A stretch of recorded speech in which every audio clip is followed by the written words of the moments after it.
click on, this is the duration of space, and this one is this one here is the other one there. Yes.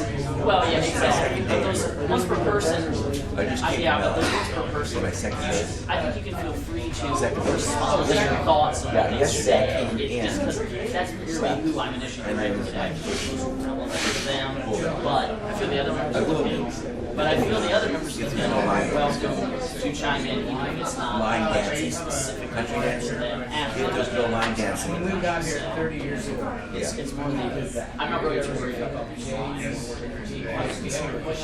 though I might have to talk time out. and this was when that was, it would go north of down. So I'm going volunteering for, they have twice a year, they have country western. I sent him the link. Competitions. I wasn't And so it's going to be he on. actually watching live. He apparently So I volunteer, I get a free ticket. But see, I didn't tell you my backstory. He's even said he can try to Bill and Melinda Gates Foundation reached out to me saying that they're in content and sharing. I've been written twice in the New York Times and in the Southern maybe start some kind of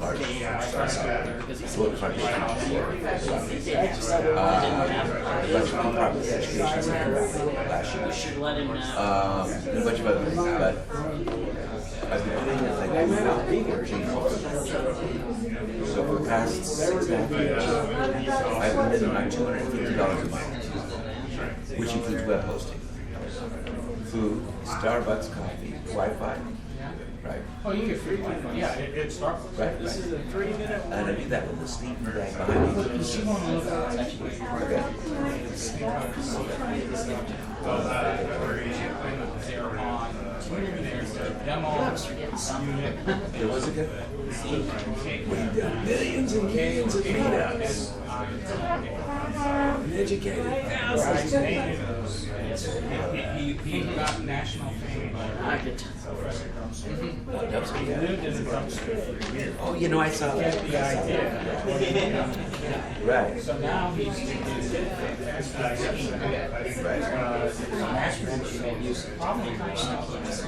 Right. is that then all of a sudden people go, oh, but I want an L over it. Well, the tiny movement happened too. Well, that's what I'm saying. Yeah. So the tiny house guys, they say, Right.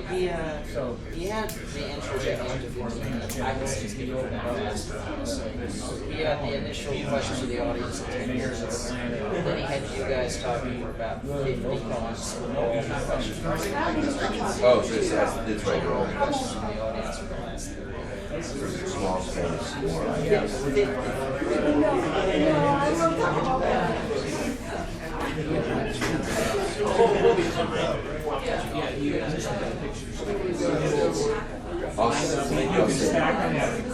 Yeah. Well, we'll see. I'll go ahead and see.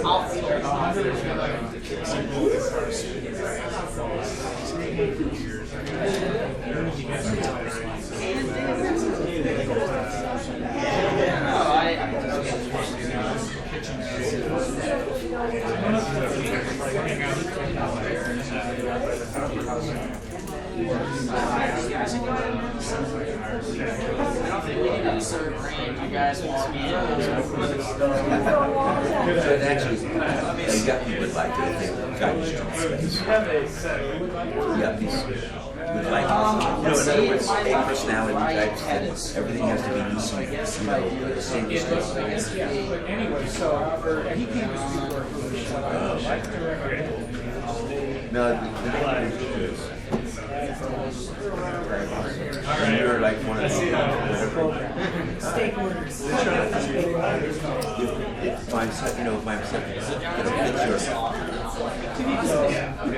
look at what we do there. Right. Usually I've got this there. That's how I'm interpreting left to right. I suppose it could be the other order, but it's easier for me. Do you have like a Mozilla? Hey everybody, welcome. What's in the stars? Same uniform. Well, I think we're going to start. They were when I saw you, we're gonna start. Yeah. Please. Hey, everybody. I'm going to jump on the panel in a minute. I'm John Lipkowski. I'm the president of EFF Austin, and Kevin and I agreed that I would say a couple of things before we actually get underway here. I think a lot of you have heard our rap about our history. The EFF Austin was originally supposed to be a chapter of the Electronic Frontier Foundation, National EFF, which is still blowing and going like everything right now. And they decided not to have chapters, but we were there and we were active. And this was like, 25 years ago. So we have continued to do what we do for 25 years. And for the last 15 years, I have been president of EFF Austin. I'm not sure how a person can do that for 15 years, but I've done it. And we have done things like this meetup. We have parties, really good parties, and other kinds of social gatherings. We used to do something during South by Southwest. And we are strongly encouraging people to join the tribe and to start coming to our meetups. We don't really have a formal membership structure at this point. We may sometime put that together. But I've put the, in my really terrible handwriting, put the URL for EFFAustin.org up there. And if you go to that URL and you haven't already, you can find a link to sign up for our email list, our discuss list. It's discuss at EFFAustin.org. And when you become a member of that list, you get a trickle of messages. It's not really a whole lot, but it's a discussion list. It may get more active over time. Of course, you can join our group at meetup.com to be notified about these meetups. We do this every month, second Monday of the month, and we show no signs of slowing down. Yeah. We may accelerate. And we do expect that we'll do some events in the fall. We had a great Christmas party last year. Yes, we did. So that's EFF Austin, and I just wanted to sort of make the case and hope that all of you will continue coming to our meetups, and also will think of yourself as a supporter. We haven't really been asking people for money. There may be some time when we start, if we have a real reason to raise money, when we start doing that. But we depend on an activist board that is somewhat talented. We've got people on board who are smart and good at sort of putting things together. Latest, Heather Barfield, who runs the Vortex Theater, has joined our board and is going to help us put an arts group together. So we're feeling pretty jazzed right now about all the stuff we're doing and hoping to do a lot more. I'm going to turn the floor over to Kevin here, who's going to make announcements and ask for announcements. All right. Thank you, John. Okay, so I first have a couple of quick announcements, EFF related or just might be of interest to you guys, which is one, first of all, next month, September 8th, a Thursday, I believe, we're going to be having in addition to our normal monthly talk meetup in September, we're basically going to have a social meetup on that day. It's going to be at the Butterfly Bar / the Vortex, because as you've just heard, Heather Barfield has recently joined our board, so we have a nice working relationship going on there. But it's basically just going to be an opportunity for you to hang out with your fellow digital activism futurist geeks without having to sit and listen to a talk. Just get to have a drink and chat. So it should be a lot of fun. I think there also should be a rather interesting play going on at the Vortex for anybody who'd like to check that out as well. We may also have another event in October during Startup Week. We haven't finalized the details on that one yet, but we were thinking about doing something. The final thing I wanted to say is that I was asked to let you guys know that tomorrow, Duo Security, which is on East 5th here downtown, that's right, they're going to be having a talk on the future of information security, sort of looking ahead to like 2030 and where we can expect things to be. They apparently have as I understand, an expert in the field who's going to be speaking. So if you're free tomorrow night, I encourage you to check that out. I think it's at 6 p.m. But I posted details on our groups if you want to get more information. Okay, and finally, do any members of the community have anything they would like to let the rest of the community know about before we get going? Self-promotion's totally okay. This is my first day here from LA. Welcome. Yeah. I'm a MOOC developer. Okay. I developed a free university 2 years before Coursera. Nice. And one student got his bachelor's in 6 months for under $5,000 Awesome. using this system from a state university. Well, that's great. Great. Welcome. Awesome. Welcome. We're glad to have you. Is this your first day in Austin? First full day. And you somehow found yourself here. Well done. Yes, I got his full schedule now. You're in the right place. Alrighty. Well, alright. So I guess I will kick off the main affair if nobody else has anything to say. So we're doing something that John can tell me if we've ever done this at one of our meetups before, but it's certainly been before I arrived if we've ever done this, a panel. You ever We've done one? done, I think, maybe, we did lightning talks at one meetup, and we also did a panel during South by. There was the Cyberpunk panel with Okay. Bruce Sterling and Cory Doctorow. Okay. But I guess this may be like the first panel in our normal meetup I think so. structure. So yeah, we're trying to send a little different this month. We've got 4 awesome speakers here for you, here to engage on the topic of digital literacy. Now, what digital literacy is, I will get to more in a sec, but I'm first just going to do a brief intro of our 4 speakers.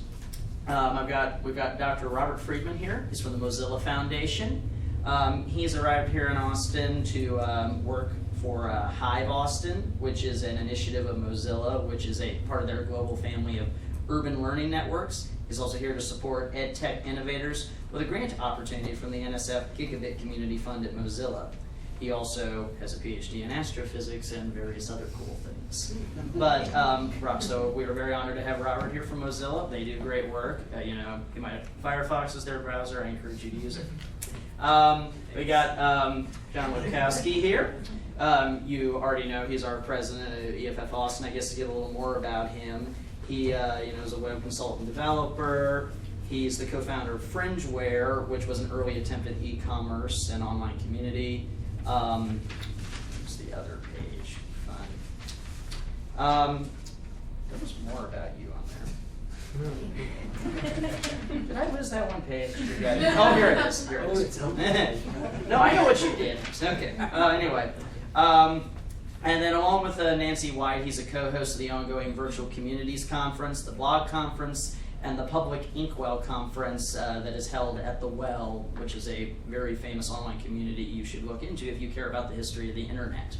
John also works at Polycot Associates, which is a cooperative for web developers.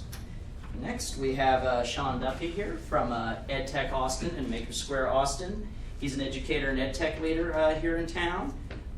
He's the founder of EdTech Austin, and he's the co-founder of EdTech Action and the lead organizer for Startup Weekend Education here in Austin. He's currently working on employee partnerships and hiring with Reactor Core and Maker Square Austin. And finally, we've got Dr. Sharon Strober here from UT, RTF department. She's the Philip G. Warner Regents Professor in Communications at the department. She teaches communications and telecommunications courses, and she directs the Technology and Information Policy Institute. So, pretty awesome group we have assembled here tonight. And we're here to talk with all of them in their various capacities as experts on the topic of digital literacy. But what I want to start with is, we're going to go to the panel and hear their thoughts in just a minute, but I want to start with having a couple of questions for the audience, and I just want to hear the audience's thoughts and let the panel see where maybe you guys are approaching this topic. First question would be, what is digital literacy? What do you guys even think that is? And what are some fundamental skills or knowledge that you think all citizens should know in order to be responsible technology users? The floor is open. Come on, don't be You didn't know shy. you'd be quizzed, right? Yeah, it's interactive. All right. Well, I don't know if it was this group where I learned about a book not too long ago called Program or Be Programmed Rushkoff's book.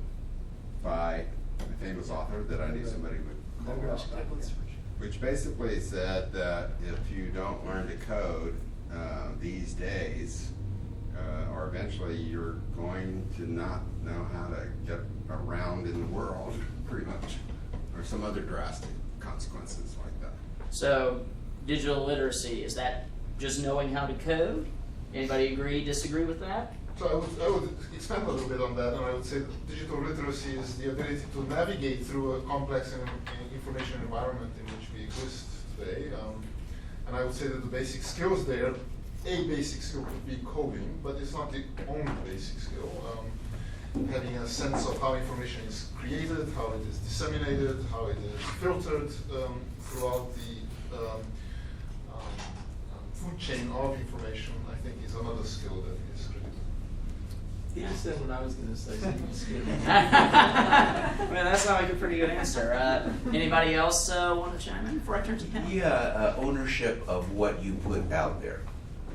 You know, that it's truly not yours once you put it out there, such as private information, stuff like that, and that's where a lot of people don't really understand. They're just using the service, not realizing exactly what rights until they decide to leave it. And that's why I like Diasporia's model, where it connects to, you know, whatever, you know, social media or whatever, and if you don't like what they're doing, you just disconnect, and that company basically gets amnesia. Who was that person? Just unconnected from me. And they don't, it doesn't allow people to store your information. But that monetizes the whole industry. Right, but I guess to summarize, an awareness of the privacy and legal implications of using the technologies in our Right. lives. Yeah. And is free. Right, exactly. Anybody else have any thoughts? If they don't, I will begin going down the panel here, and we'll hear their thoughts. So I'm going to start here with you, Robert. I would like you to, first of all, I guess, and just kind of giving the audience a bit of an intro into how your work pertains to digital literacy, and also, I guess, your thoughts on the questions we've just posed to the audience of what is digital literacy, and what are some of the fundamental skills or knowledge that all citizens need to know to be responsible technology users. Yeah, so I'll start with what we're doing in the area of digital literacy. So as Mozilla, which is a nonprofit organization, which not everyone knows, and often we have to tell people, and it's surprising to folks who think we're a company competing with Google or Apple, which we are, but as a nonprofit organization whose primary mission is to really protect and preserve the internet as a global public resource that is open and accessible to all.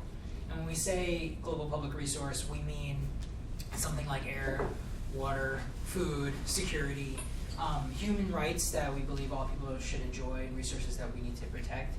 And you know, the idea really here is simple. That in order to protect your rights and your resources, you have to understand where they come from and how fragile they are and how to use them. And so for us, we've defined, in addition to other issues around privacy and inclusion, a set of sort of skills and competencies that we call web literacy, which is the ability to read, write, and participate on the web.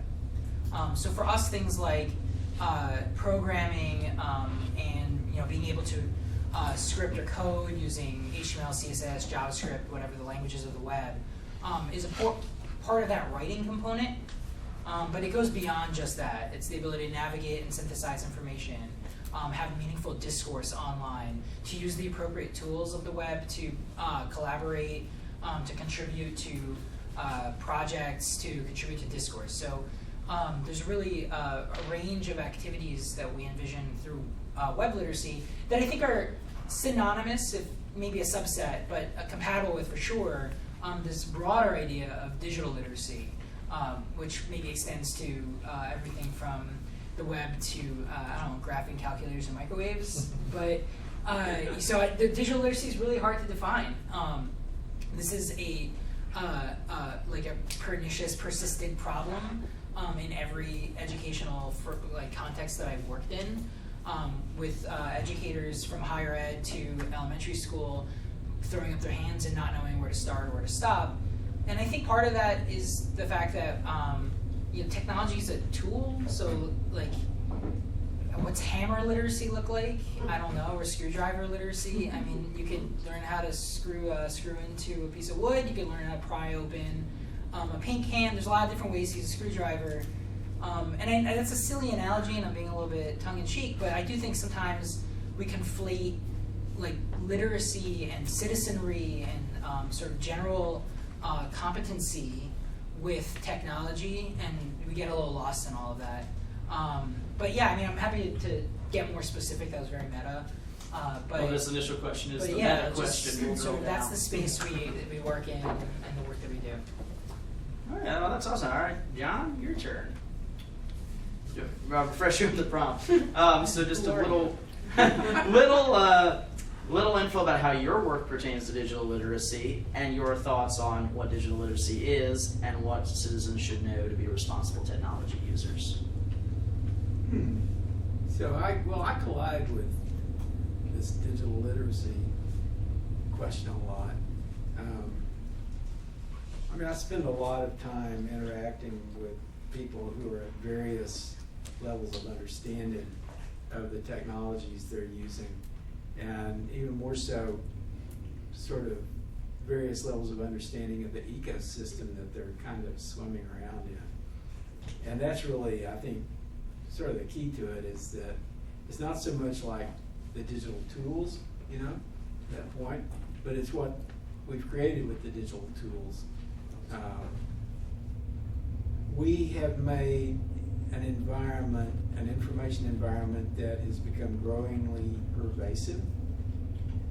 We have more and more people who have access to it, and those people, well, for one thing, they're kind of relatively anonymous to each other. I mean, you're constantly seeing stuff online by people that you don't really know very much about. You may know something about them, but they're kind of like a little bit unknown to you.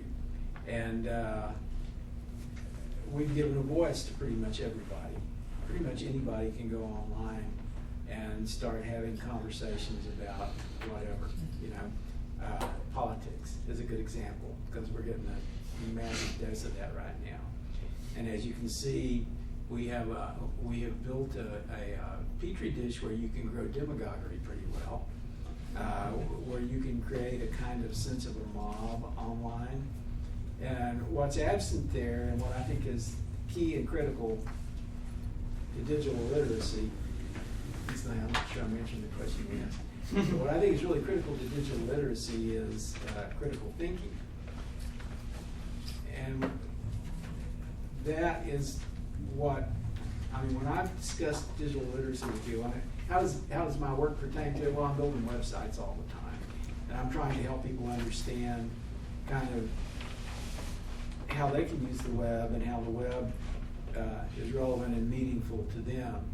And again, I find that a lot of people don't really have a clear sense of where they are in all of that, and they're really very confused. We get clients who they kind of know that they need to do something on the web. Sometimes they're really smart about it, and sometimes they're just kind of like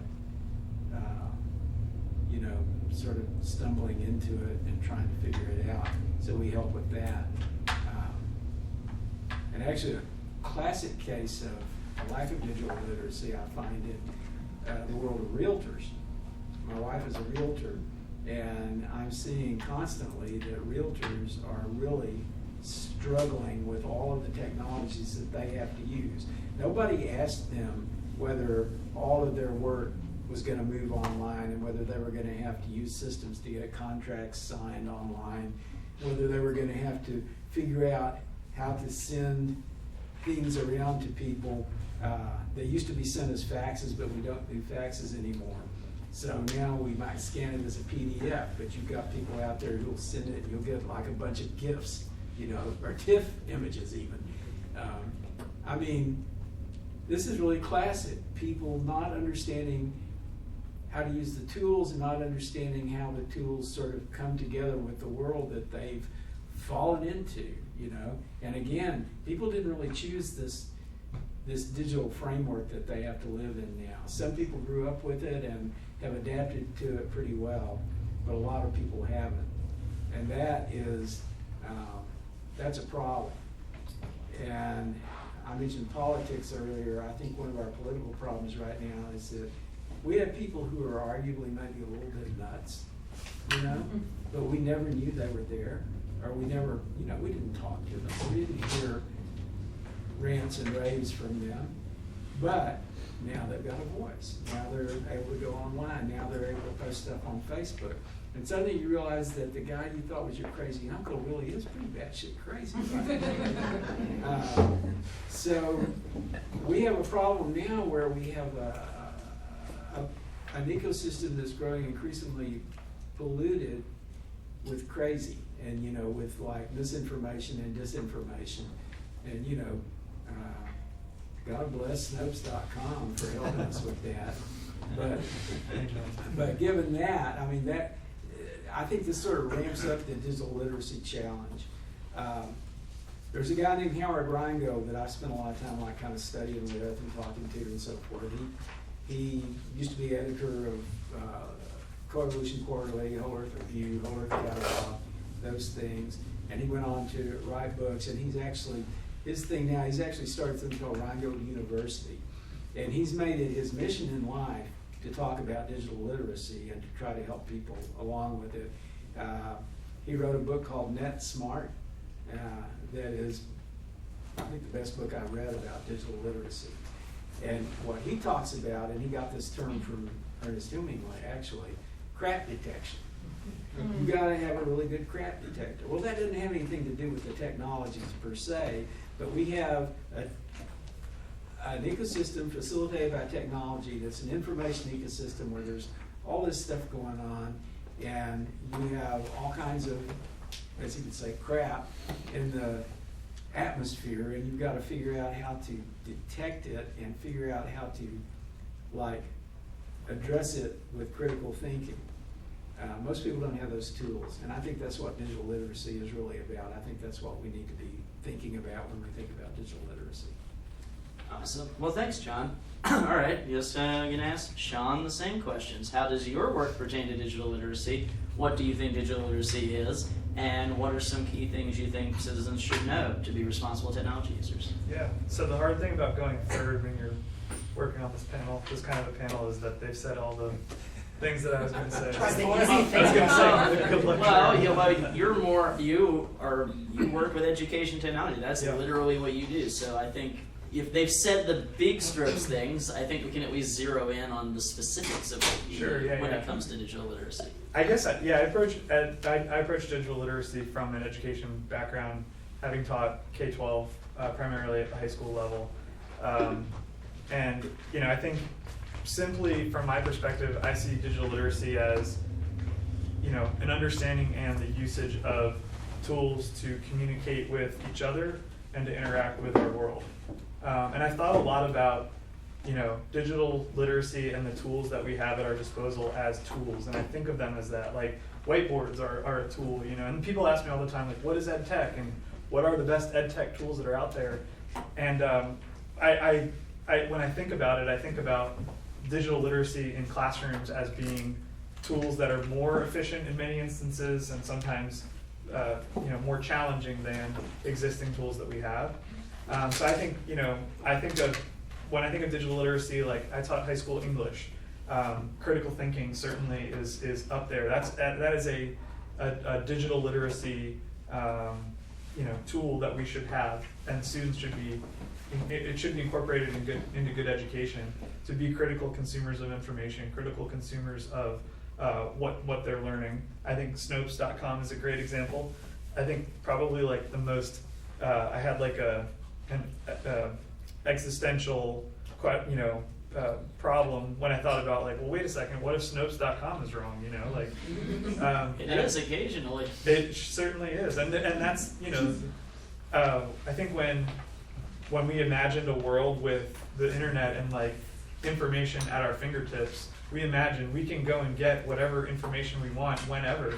And I think we're now living in a time when we're like, oh wait, there's too much. You know, how do we sort through all of this? And I see, you know, the role of education in that, you know, question in preparing students for, you know, understanding, like dealing with all of that information and all the stuff that's out there. And so when I was a teacher in Colorado, and I bring this up at any opportunity I can. So I was a teacher in Colorado, and I decided to move to Austin, and I accepted a teaching position down here. And this was in 2012.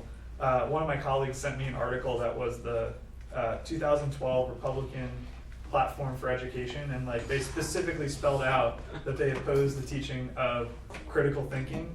I mean, you can look this up. It is fascinating. And my colleague ribbed me and said, "Are you sure you want to go down to Texas and teach?"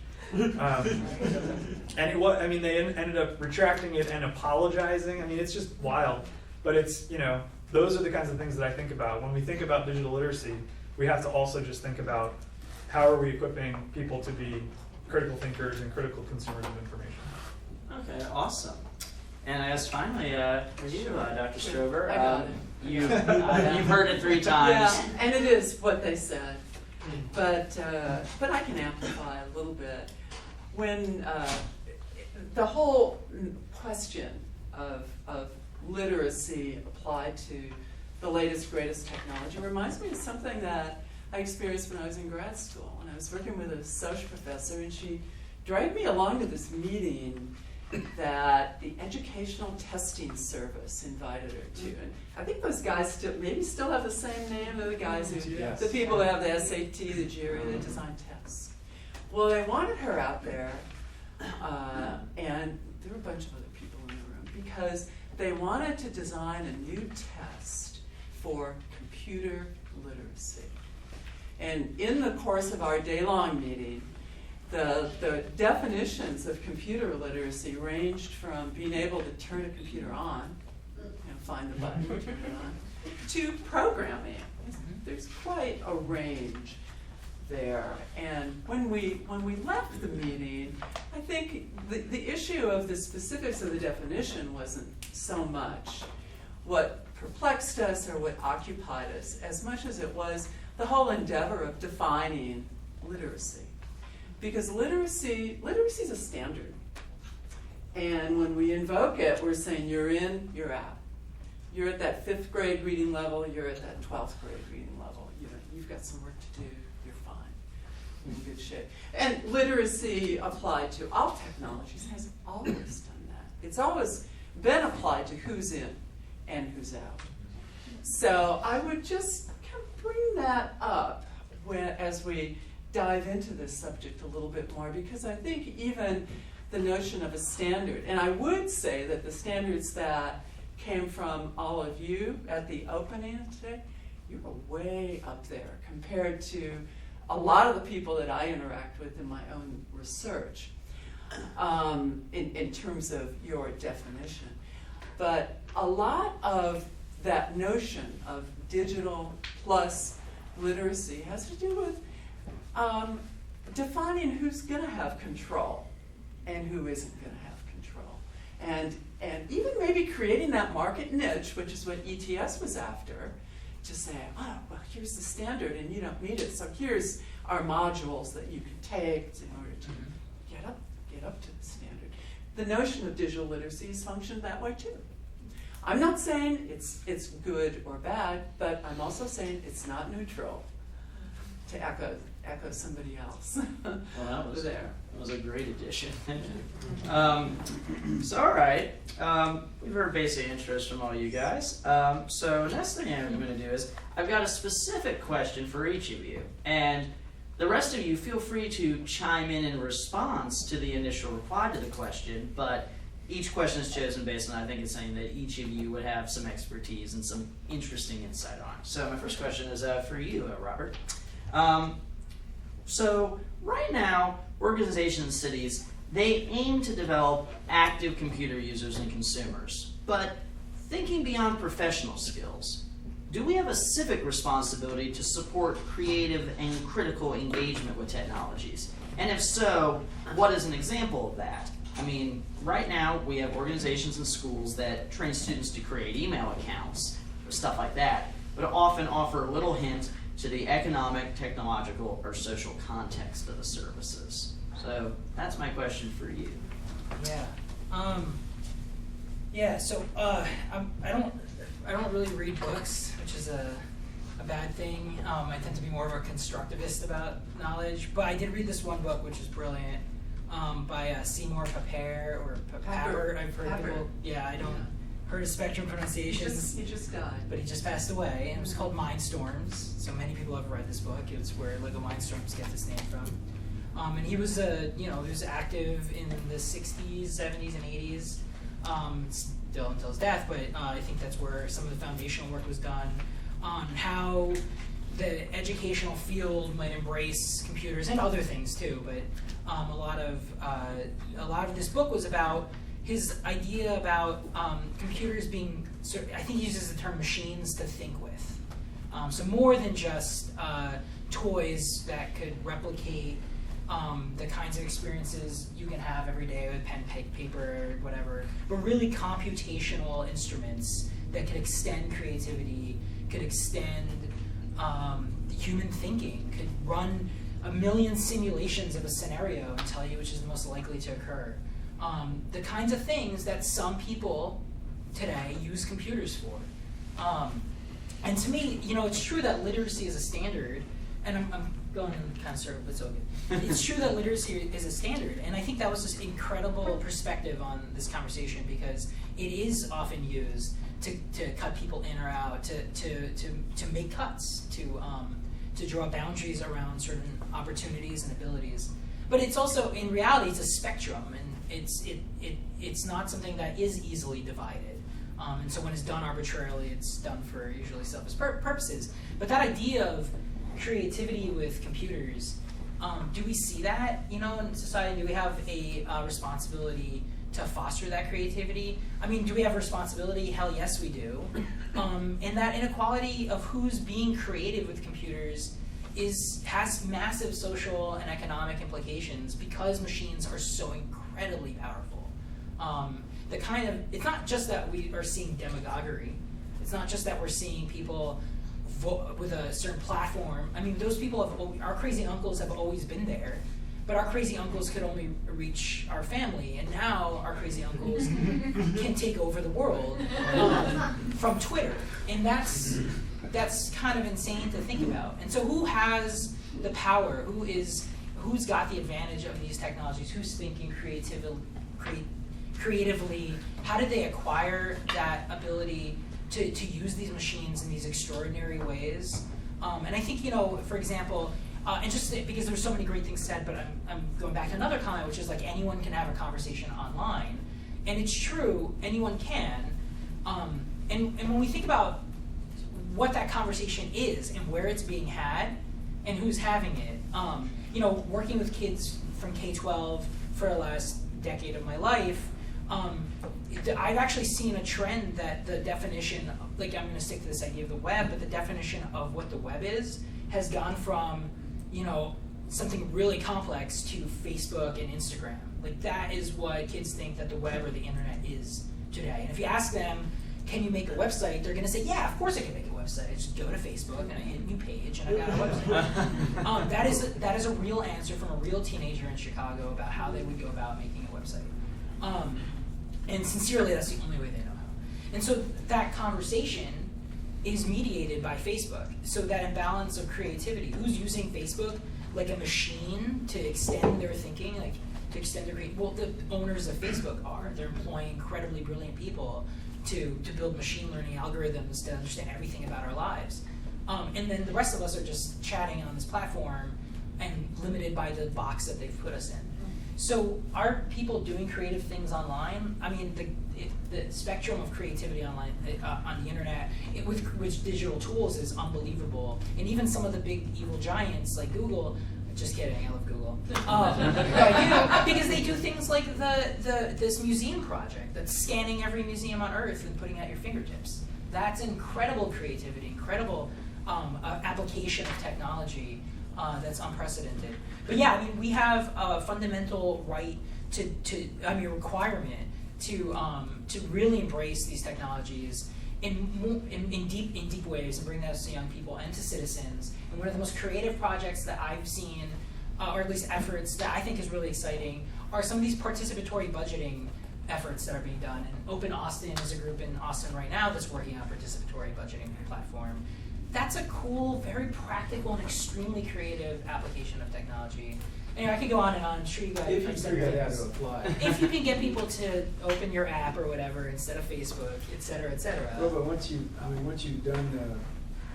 Oh yeah, This how is to like, use the data. so you take the city's budget or the national budget or whatever, and I've seen several of these things set up, and you can change the budget yourself, so you do a participatory thing.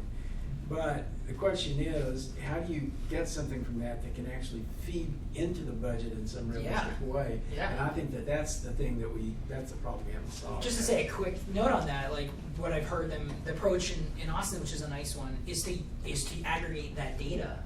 Just at least to use that as a platform and say, well, this is what the people actually want versus what y'all are doing. So compare the budget that's passed by the council to the one that's passed by the people as just a talking point, and that's revolutionary in and of itself. So I think it's a really interesting question, and I'd love the response. I also it's an interesting question to ask, like, what's the responsibility that we have to teach these things, and what are we doing?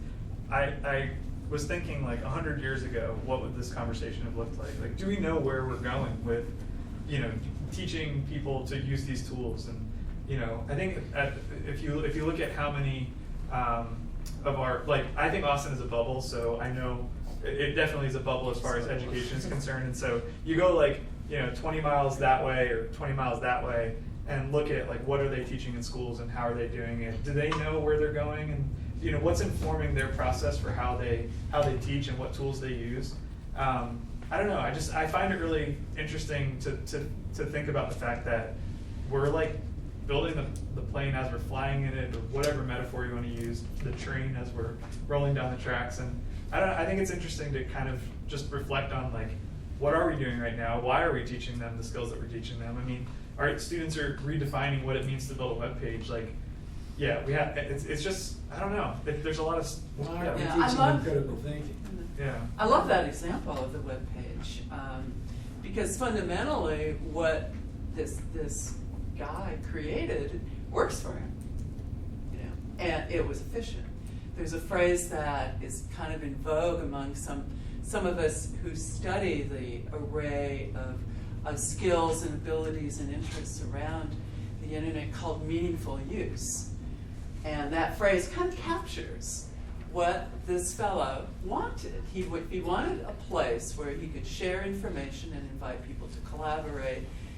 Setting up a group, a Facebook group, is one easy way to do it. Not too demanding, and there are those little boxes, but it works. And it kind of reminds me of something, again, from a study, not when I was in grad school, but a few years ago, we were looking at a course that a local group was offering to people who wanted to learn how to use computers and the internet. And we were observing, we were just sitting in there watching and talking to people who were in the class. And the class was trying to teach people to use Microsoft Office. Well, snore for these people. I mean, it was hard and it was boring. And for most of them, this was a suite of applications they would never ever use. And in fact, I remember vividly one couple that we followed later on, because we tracked people and we talked to people after they completed the class. They got computers going to this class and some internet connectivity. And the couple that we followed was so happy with the computer that they thought it came with the internet connectivity. It was part of it. But what they were really using it for were two things. One, the woman of the couple was cleaning houses, and she used it for directions to her jobs.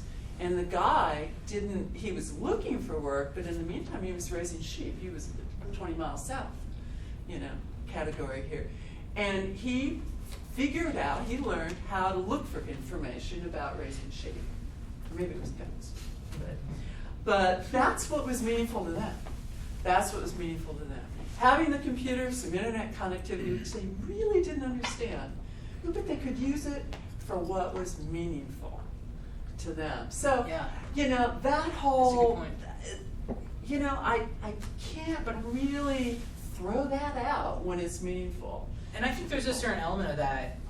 You know, my mother and I just moved to Austin, been here for a month, and we brought my mom down, and she's 70, and she's just been kind of a Luddite about technology. So, you know, it's getting harder and harder. I mean, but the point of the story is she can't get around Austin.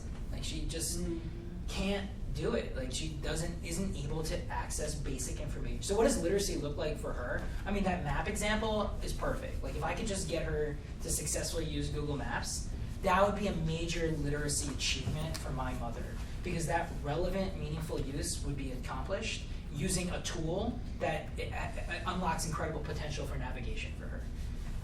And I often am struck by that sort of, that I don't know, is it a moral challenge or is it like a philosophical? I don't know. But between, is literacy about meaningful use or is it about the potential? You know what I mean? The vast untapped potential. Yeah. I mean, the fact it's obviously layered, Yeah.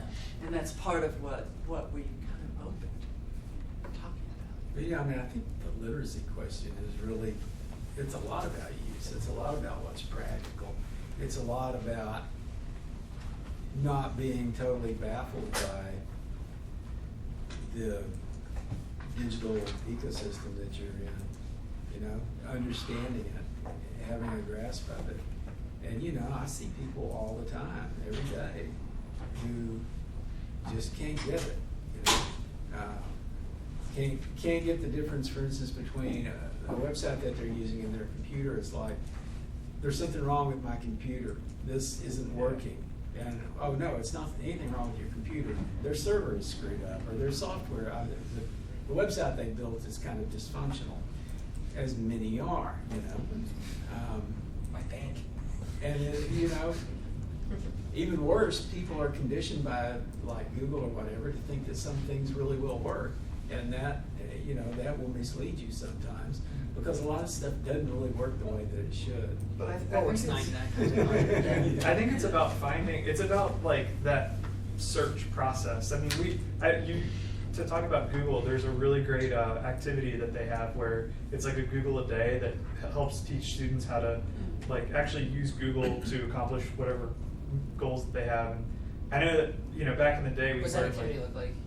what does it look like? Yeah, Google Day here. It's really cool. It's like it talks about like the different Boolean search parameters that you can use and like how to find scholarly articles versus, you know, just what's generally out there on the web. Oh, I see. Or about word definitions or site filtering, all that kind of Yeah, stuff. So you just exactly. try different Google search every day with Yeah, different parameters. but I think like, you know, I think about I can trace the roots of my, I don't know, my like tech geekiness or whatever. And I didn't go to school to learn how to use a computer. Or, I mean, we learned how to type and we learned how to use Microsoft Office. And, you know, we learned these things that were like, we'll learn this now because at some point, you know, 15 years down the road, you're going to have to use a spreadsheet, you know, which was just the stupid. Like, that occupied a space in my brain that could have been better utilized by learning something else. But like, I remember my parents always had Macintosh computers. My parents were educators, and so they had these Macintosh computers. And I remember being so frustrated because I couldn't figure it out. Like, I just didn't know how to use it. I didn't know file structures or any of that stuff. And I had to teach myself, and I remember crying to my brother, my older brother, and saying like, please teach me how to use this. And eventually I kind of started to figure it out, and the internet started to be available, and we could find things online and like learn how to use it to download music, and, you know, like Kazaa, LimeWire, is that? Yeah. And I remember, you know, that was like, I learned what MP3s were and file sizes because I had to. Like, I had to know how many MP3s could I feasibly fit on my computer before things started to not work. But that's a really interesting example, though, too, because it really speaks to the role of passion. Yeah. And sometimes, Which is you where know, the having creativity pieces control are. is a passion. You feel like you do share something about yourself that you've made a decision about. That can be a passion. You were passionate for a time about music. Still am. Yeah, and people are about art. And when that passion can kind of connect with literacy, then it can drive into something. And actually, I would much circle back deeper. around to cap the convo on the passion piece and creativity, which is that some of us are just not motivated by programming. you know, or some of us are not motivated by tech jobs. It's hard to believe. There's a whole class of people out there who have a different range of interests. And that, I think, is where we're thinking about how digital tools are applied to people's passions, regardless of the range of passions that exist out there. Creative thinking, arts, critical thinking, government, whatever people's passions are, is almost a better entry into technology than that, like, you're going to get a tech job if you learn how to program approach. Not to say that programming is not important, but... Well, that was an awesome discussion, guys. So yeah, let's try John's question and see what comes out of it. So, John, my question for you. Looking through the Internet Archives at the website of Austin Freenet, a digital literacy org that was founded in 1995, you can see that HTML, CSS, JavaScript classes were being taught with the goal of closing the digital divide.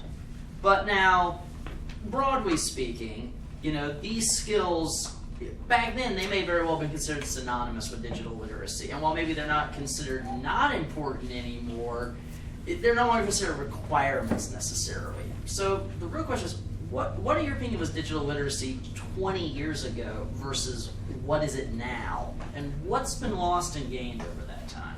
I don't think those were ever requirements.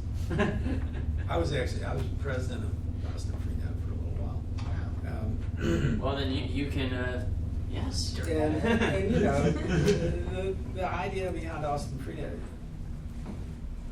Sharon was talking about some people are in, some people are out, some people are being excluded, right? Well, early on, a bunch of us who were like, the word was community networking advocates, people who wanted to bring the technology to people who were, I think the word for it is underserved, traditionally underserved.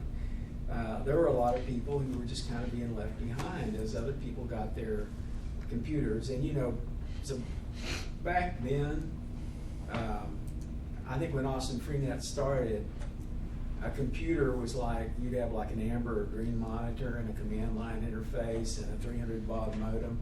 I mean, it was like, it was nothing like what we have today. I mean, it's just very primitive and very fundamental.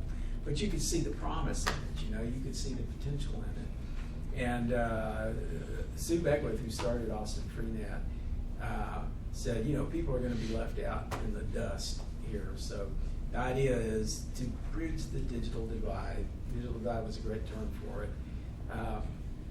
With the understanding that people who would not easily find their way to a computer, you would create a context where they could get some training and they could actually use computers. And for people who couldn't afford a computer, you put computers in libraries, or you put computers in various, like, I mean, buildings around town, you know, find places to offer access and try to upgrade access, and, you know, get into things like trying to get connectivity in neighborhoods and that sort of thing. You know, really try to proliferate the access.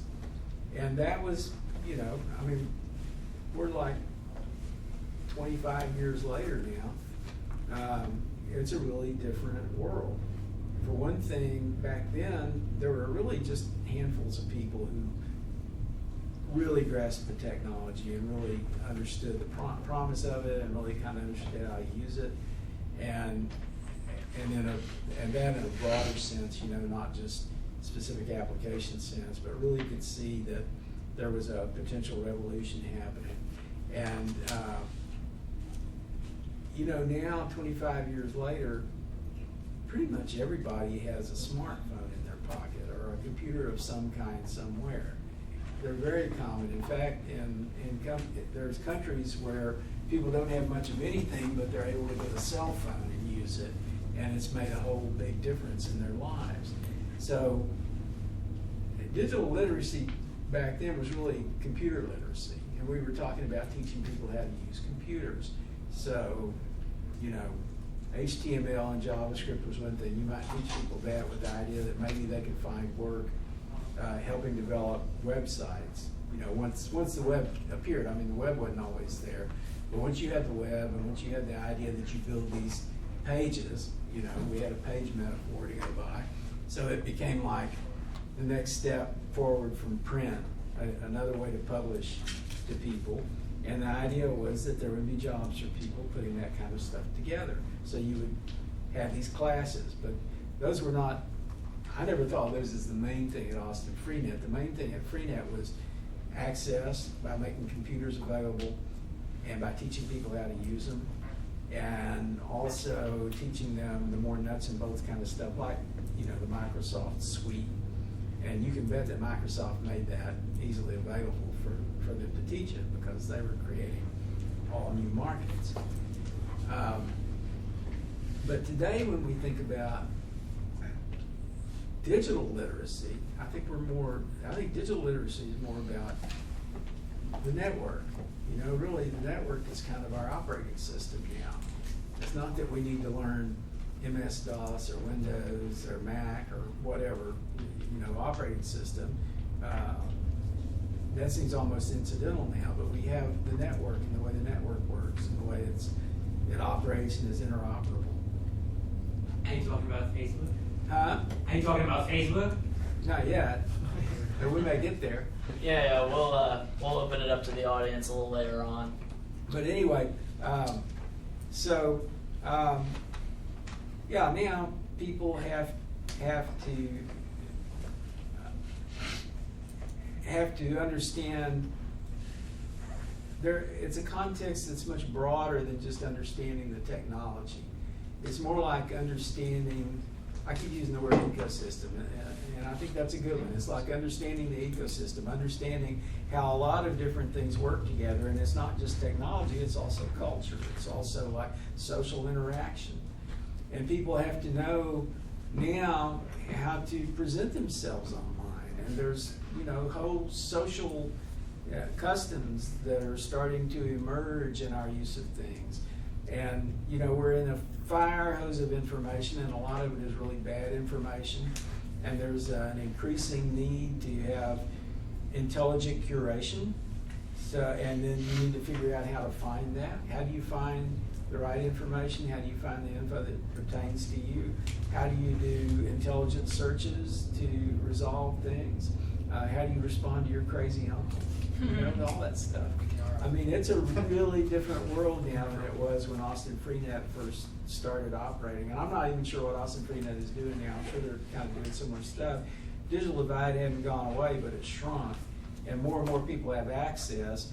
One issue, though, is if somebody has access to all the information in the world at their fingertips, and the only thing they can think to do is like either slug it out online or play Pokemon Go, and I do play Pokemon Go. I haven't captured that many, but what the hell. But you know, if you're making trivial use of it, and if you're not doing the kind of critical thinking we've talked about earlier, then you're starting to be sidelined. You're on the wrong side of the digital divide because you're not being smart about it. And this isn't necessarily a divide now that's along lines of, you know, like race or economic status or whatever. But it's really just, I mean, some people are like choosing to put themselves on the wrong side of it.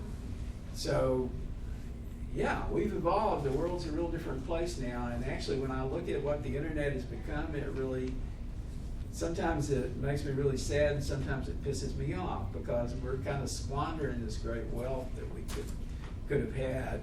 And a lot of it is that in, I guess, the early 2000s, the marketing people got hold of it and really realized, you know, people's attention is moving to the internet, so we got to go there, and we got to stake it out, and we got to take control of it. And what the internet is, yeah, exactly. The internet, what the internet is today is a marketing engine more than anything else. Sexy cable. Yeah, exactly. You probably work with Gunnar, huh? Oh yeah. Oh yeah. We have a mutual friend, Alan Gunn. That's so funny. I wish he was here right now. Yeah, he's got some things to say. Yeah, Gunner's great. Gunnar is a guy who goes out and, I mean, his part for digital literacy, he did Penguin Days. And that was like you go out and teach people about open source and try to help them kind of control their access and participation in the internet by giving them the tools, the programmer be programmed kind of thing. Navi does a lot of consulting to help organizations embrace more innovative, open source approaches to things, but not necessarily even digital, like cultural school. And if he was here right now, he'd have you all on your feet doing some kind of workshop-y thing where you'd all be going off in groups. But you know, really, guys like that, those are the kind of guys we need. We need more and more of that. And there was another indie web. There's something called the indie web that some people were putting together where they said, you know, people shouldn't be at the mercy of Facebook to experience the internet only through Facebook I got to Facebook, yeah. Facebook, Instagram, whatever. They should know how to build a website. WordPress, you know. You can use WordPress to build your own website, host it somewhere. And there are a bunch of other apps you can use. There's chat apps that you can use. You don't have to use Twitter. You could actually just go into a chat room on IRC, which is what people used to do. They'd hang out on there and just kind of Back in the For now, you can still do that. well, they're still doing it though. That's For the now. interesting thing. There's a bunch of people sitting in IRC, even as we speak here, whole like people who do the WordPress developers, Wikipedia editors, people who are really deep into some parts of the technology still use IRC to communicate with each other. So you haven't been bribed by Slack yet, John? I'm using Slack. They're using IRC. I think there's another angle that you could explore with this though, and acknowledging that not everybody is still going to go beyond creating that Facebook group as a surrogate for building a web page. I think the question and the issue of civic engagement really invokes the question of what is our responsibility? What is the responsibility of people who do have those critical skills and who understand how to apply and how apply critical thought in different environments? And I think with that skill maybe comes an obligation that we should take a little more seriously than we do, and that obligation is to intervene with the crazy uncles, and to intervene and there are a lot of different fora that require a voice, that, you know, the voice of somebody who says, no, what's really going on is this, the shit detection and so forth. Crap detection. Yeah, crap. Polite. You know, but I really think we have to be a little more serious about what does that mean for the way I behave on the web and in this environment, and maybe the way I've cultivated the opportunities that people in this room we've had to learn. Maybe there should be something that accompanies those opportunities in the way of giving back and trying to let's move the needle a little bit. I think that's a great point, and so how many of you all found out about this event through word of mouth? Did anybody find out about it through word of mouth? Okay, like one person really. It's just crazy, like we all communicate through email and Facebook and meetup.com, which I'm sure. Notifications.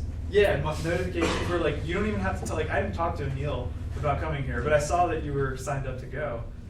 It's just crazy that that's how we dialogue now, is it's all this like invisible like text that goes through the web, the interwebs.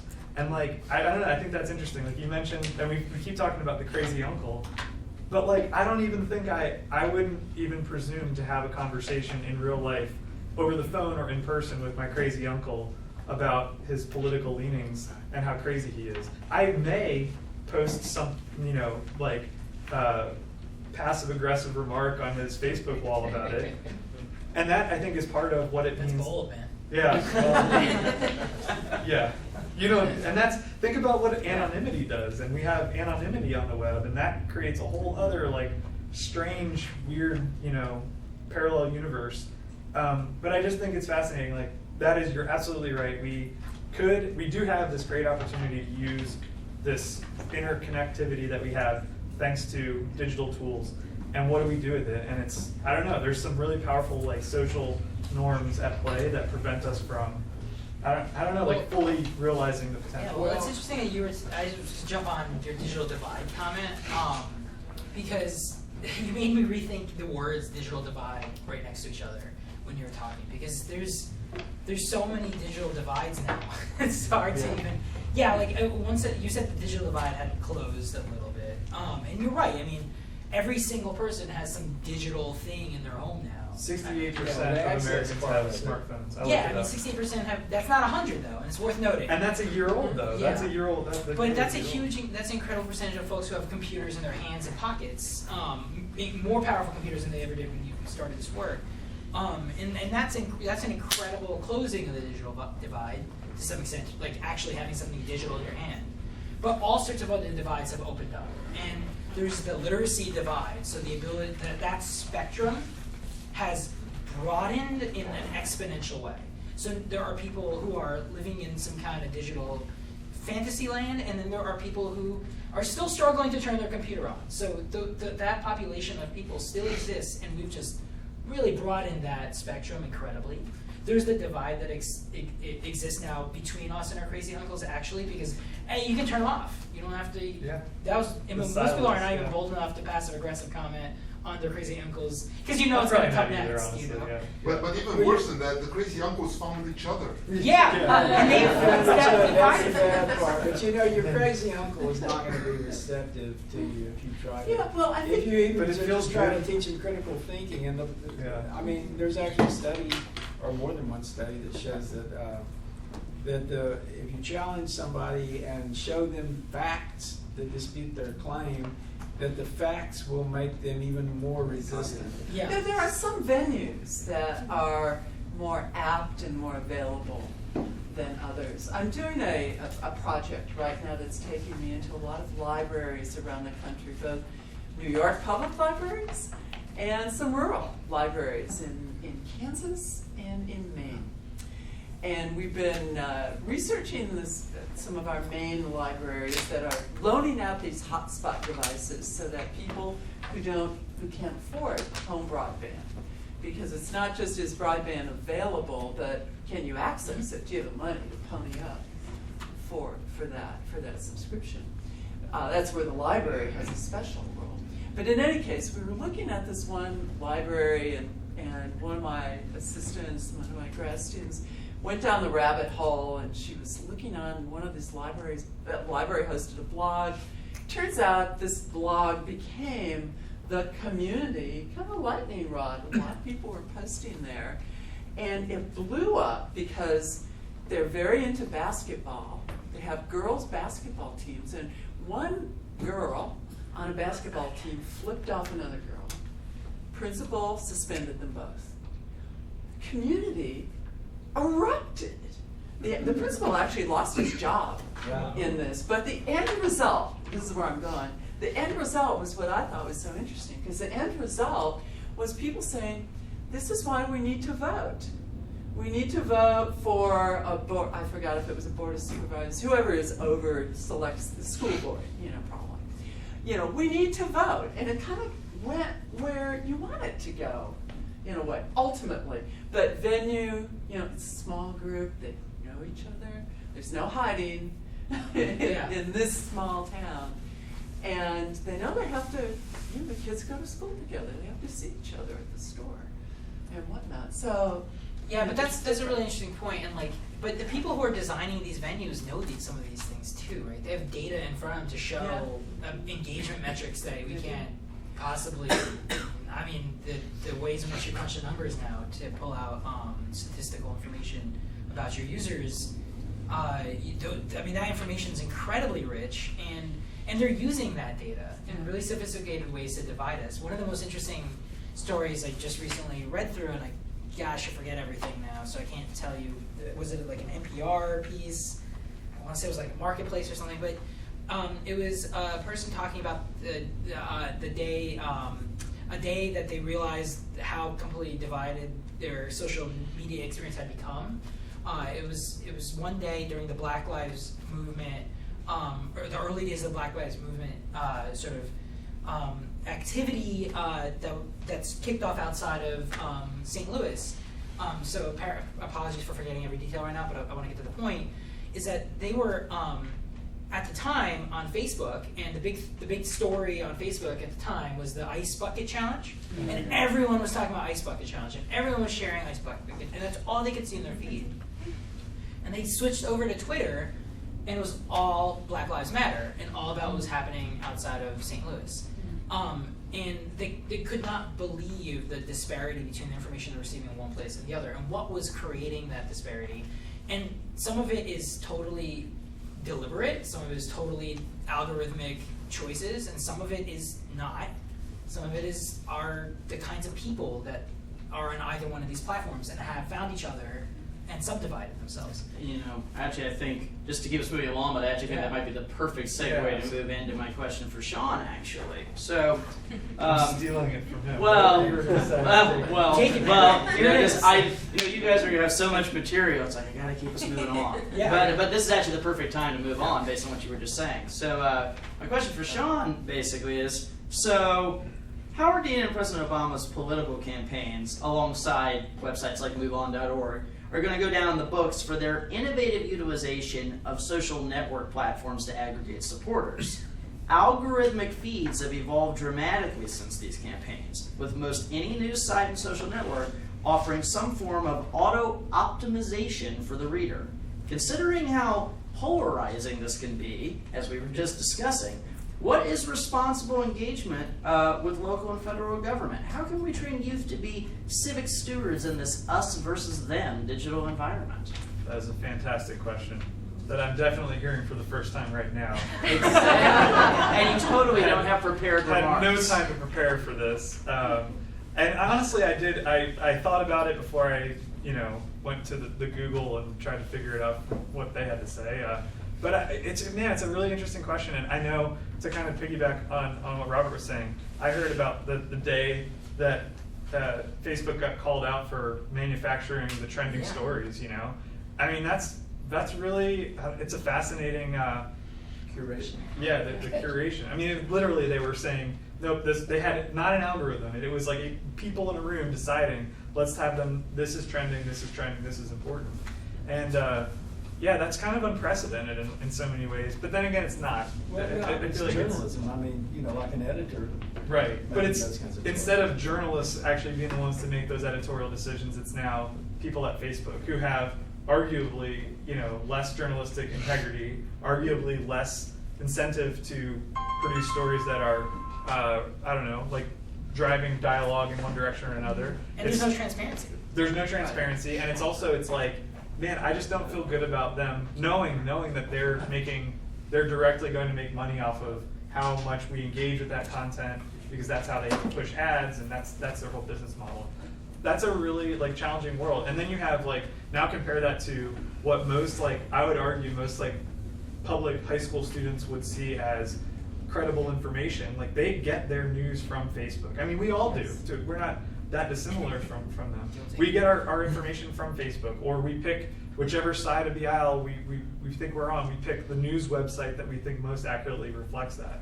And we have this siloing of where we exist in the information space. I think about the fact that I still can say, I think the 2012 election, I had a curation process on my own of who do I want to be friends with or follow? I'll still be friends with you on Facebook, but I'll unfollow you if I disagree with you, right? We all do that. So now everyone talks about oh man, I just see all these crazy Trump supporters on my Facebook page, and I'm honestly, I don't see that. I don't know of my friends who likes Trump or who doesn't. And I still have yet to, I might be outing myself here, but I've yet to meet a person in real life who is an avid Trump supporter. I've met them. It's interesting. And I really hope I'm not alienating anybody in the room. But see, that's another part of that social. You just assume that you assume this room is self-segregated. Exactly. In a weird way. But we definitely, I think we do that. And so I guess the point is, how do we teach students to kind of be open to other people's ideas, not have this polarization of I'm right and you're wrong, or you're wrong and whatever. I don't know. I think the only answer I can think of is literature. Like we need to have them practicing, you know, critical thinking in other disciplines so that they can see the parallels in their own world. So Nobody's modeling it very well. That's one of the problems. You know, media would be kind of where you go to see models for that, for instance, and they're sort of like going with it. You know, it's like, well, they're figuring out a way to play to the divide. There's also, I think, with the decline of journalism, there's also this like, I can't remember where I read this, but I was reading about like the idea that all people's ideas are equal. There's this like democratization of ideas and beliefs, and that's what like that, you know, the media tries to promote, that they'll have, you know, somebody whose idea is objectively less valuable than somebody else's, and I'm putting this like in very blunt terms, but and they just put them as they're both equal, you know. And we do that on social media as well. Like somebody can have, the crazy uncle can have like a batshit insane idea, and we're only enabled to like it, you know. You can't dislike it. You can give it a sad face now. But like, yeah. I think the fundamental issue, but the fundamental issue is an ethical issue in part, and it backs into the bigger question of how do people change? How do we expose ourselves to information that might reinforce our beliefs, that might shift our beliefs, that might be sufficiently new to move us in some way? It might be a political way, it might be something else. And here's where I think constructivism kind of re-enters the scene. There's a lot of literature that suggests we don't change that much just by reading things. And in fact, reading and joining thing actually substitutes for us the sense of doing something. So we can be behind our screens and clicking and following and printing, and we feel like we're doing something. Whereas a lot of other people might say doing something is, no, that's not it. It's actually outside of the screen environment. So that ethical question, I think, of what moves us and how conditions can be created to introduce change, or at least introduce the option of change, is fundamental to this. And I mean, the constructivist piece is really critical. Like the exercise of asking young people, and I've mostly worked with young people, and I, you know, certainly adult learners count too, and I am one now, so I also learn this way best. But when I'm actually asked to assemble something, or to disassemble and reassemble something, or when the inner workings of a thing are revealed to me, that is when I really come to appreciate it most. And yeah, we're not asked to construct knowledge in any of those spaces. We're just asked to respond to it, and to passively accept it. And it does feel like action. Like when you finally passive-aggressive comment on your friend or what, it feels like you stood up and did a thing, and you didn't. Well, this is like what's happened with advocacy. In advocacy now, a lot of the game is to circulate petitions and send out bulk emails and get people to sign. You know, you sign a petition, you get people to do stuff, and by the way, you ask them to donate some money. Really, what's happened to advocacy organizations in a pretty big way is that they sort of get looped into sustainability. How do you sustain the organization? You've got to go out and raise money. So you have less and less time to think about doing something, really taking an action. But you do a lot of activism that is about getting people to express affinity. You know, they click the petition, they feel kind of good about that, they feel like they did something. You even feel like you did something as an organization, and you may deliver a stack of papers to some legislator. But really, it's not having much of an effect. You know? I think the fact that Bodie McBoatface was not the name of that ship in the UK is evidence that like just signing a petition does nothing. They didn't actually call it? Of course not. No. I know they chickened out. It's really sad. That's it. But you know, we do have, and that's the thing is, well, there are movements and there are people in the street, you know, and most often than not, more often, my friends the other day were really complaining about how the Black Lives Matter protesters got in the way of their shopping experience one day. They were like really upset about it. Like, how irresponsible are those people? They're causing like economic damage to those shops on that street, and like they're getting in the way of this like activity. Like, they were gonna have a nice Saturday, and now they couldn't go to H&M or whatever. And Consumer lives matter. Consumer lives really matter. Okay, that's another conversation. But it, you know, like that is so incredible that some people are actually moved to express themselves physically and put themselves in danger.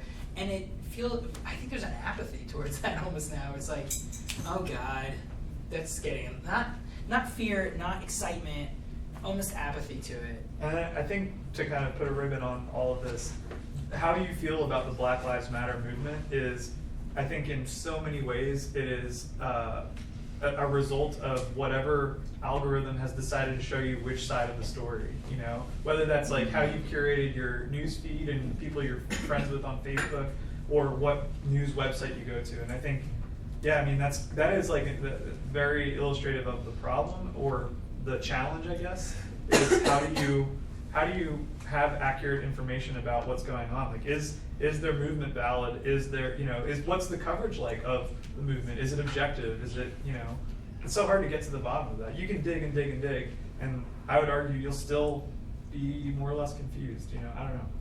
Yeah, well, yeah, yes, I think that's an excellent point. I think that's a good place to recap on that one. I've got my final personal question for Sharon here.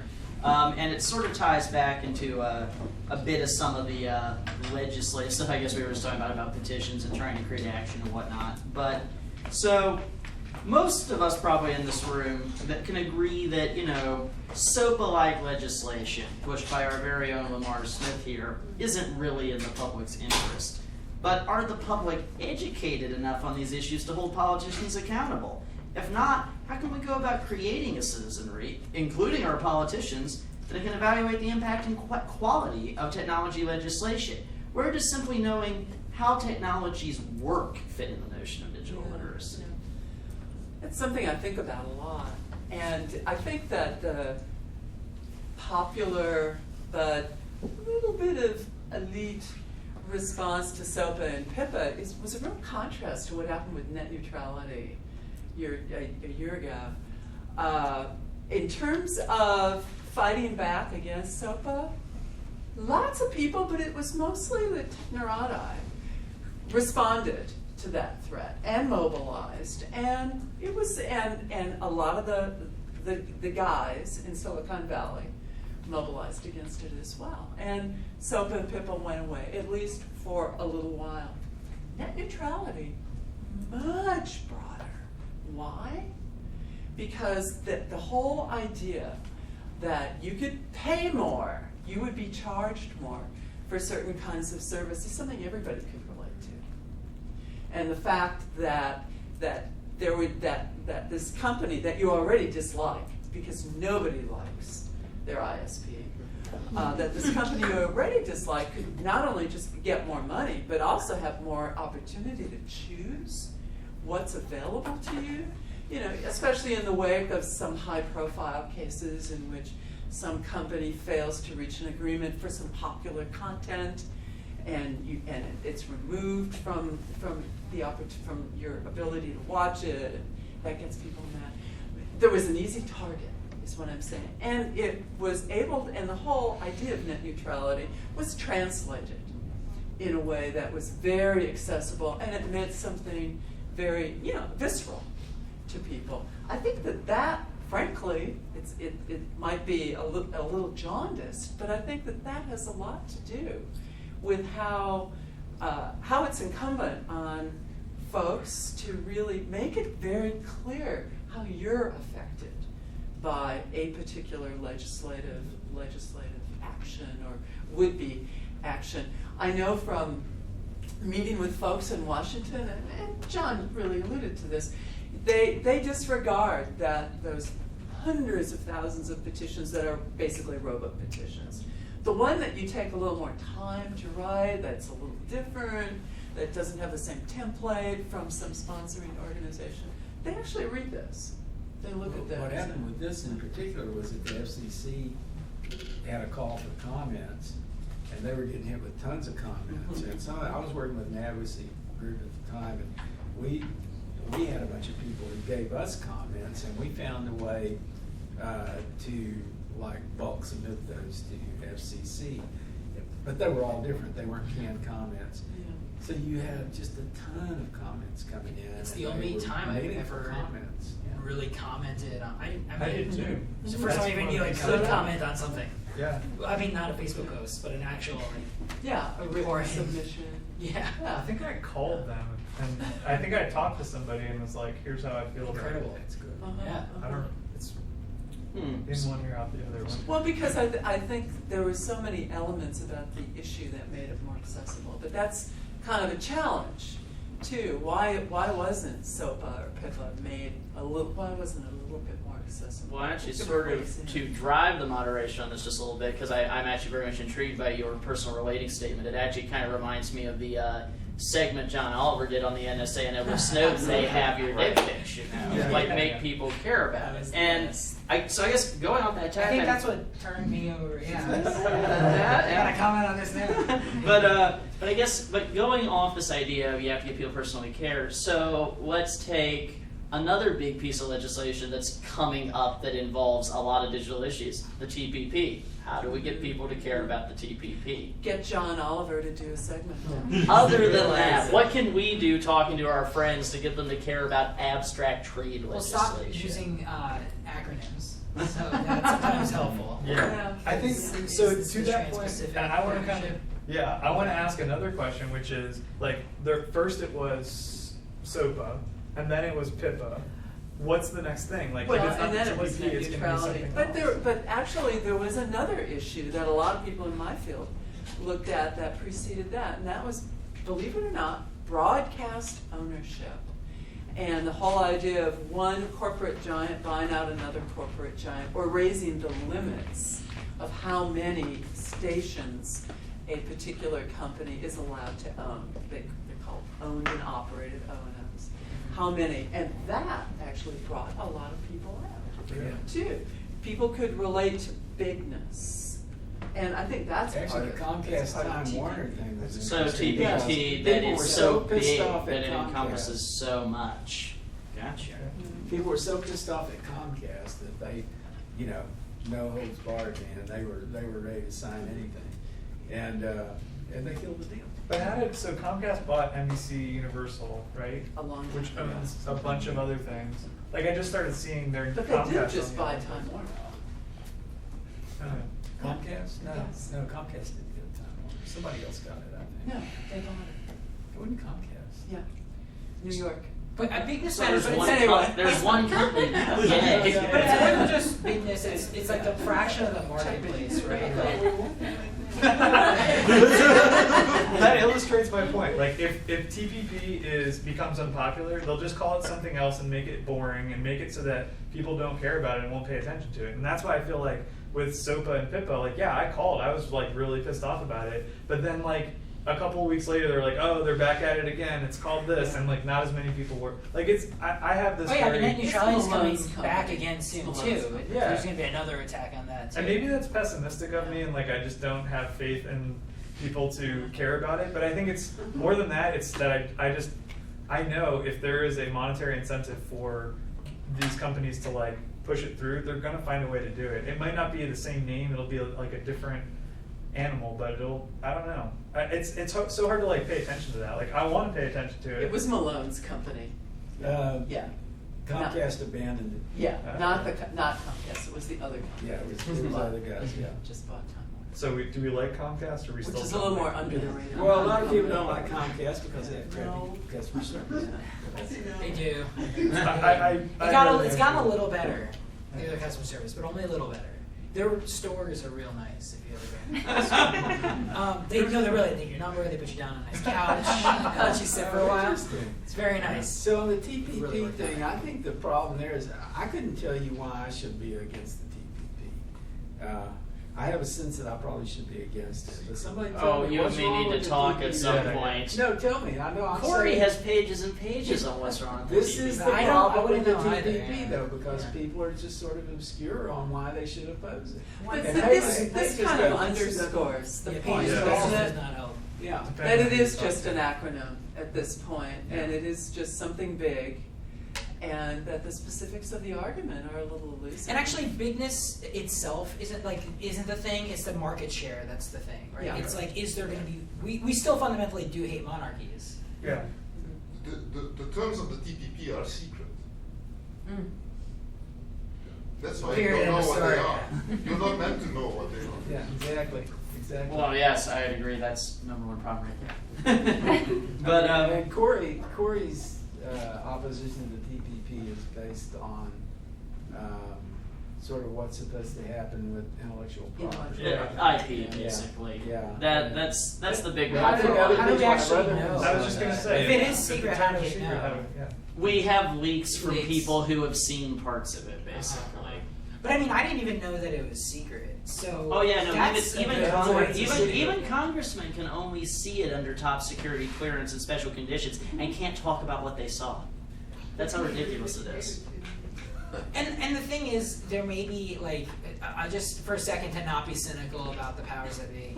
There may be like national security reasons for it. It could be that certain parts of the world would freak out and pull out, even though it would be in the best interest of everybody.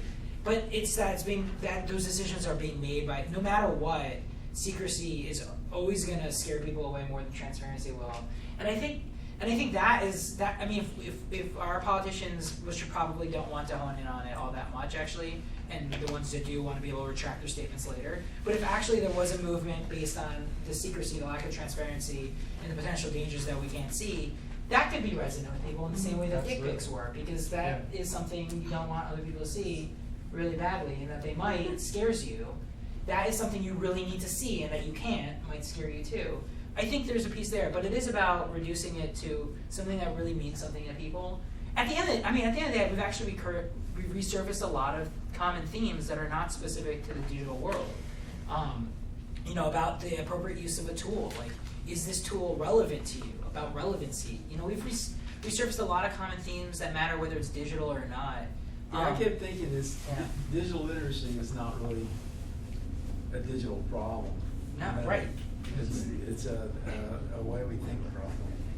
But the scope is so much grander because the potential of these tools is so much more sophisticated than Well, ever the before. tools sort of accelerate things. Yep. They Same sort of humans, amplify, far more powerful tools Yes. to Yeah. amplify our old problems. It's Yes. sort of like nuclear bombs kind of changed the face of war, Mhm.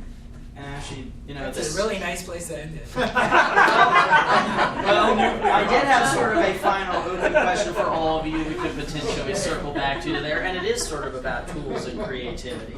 So this is just an open question for all of you. So Tim Berners-Lee's original web browser had an editor built into it.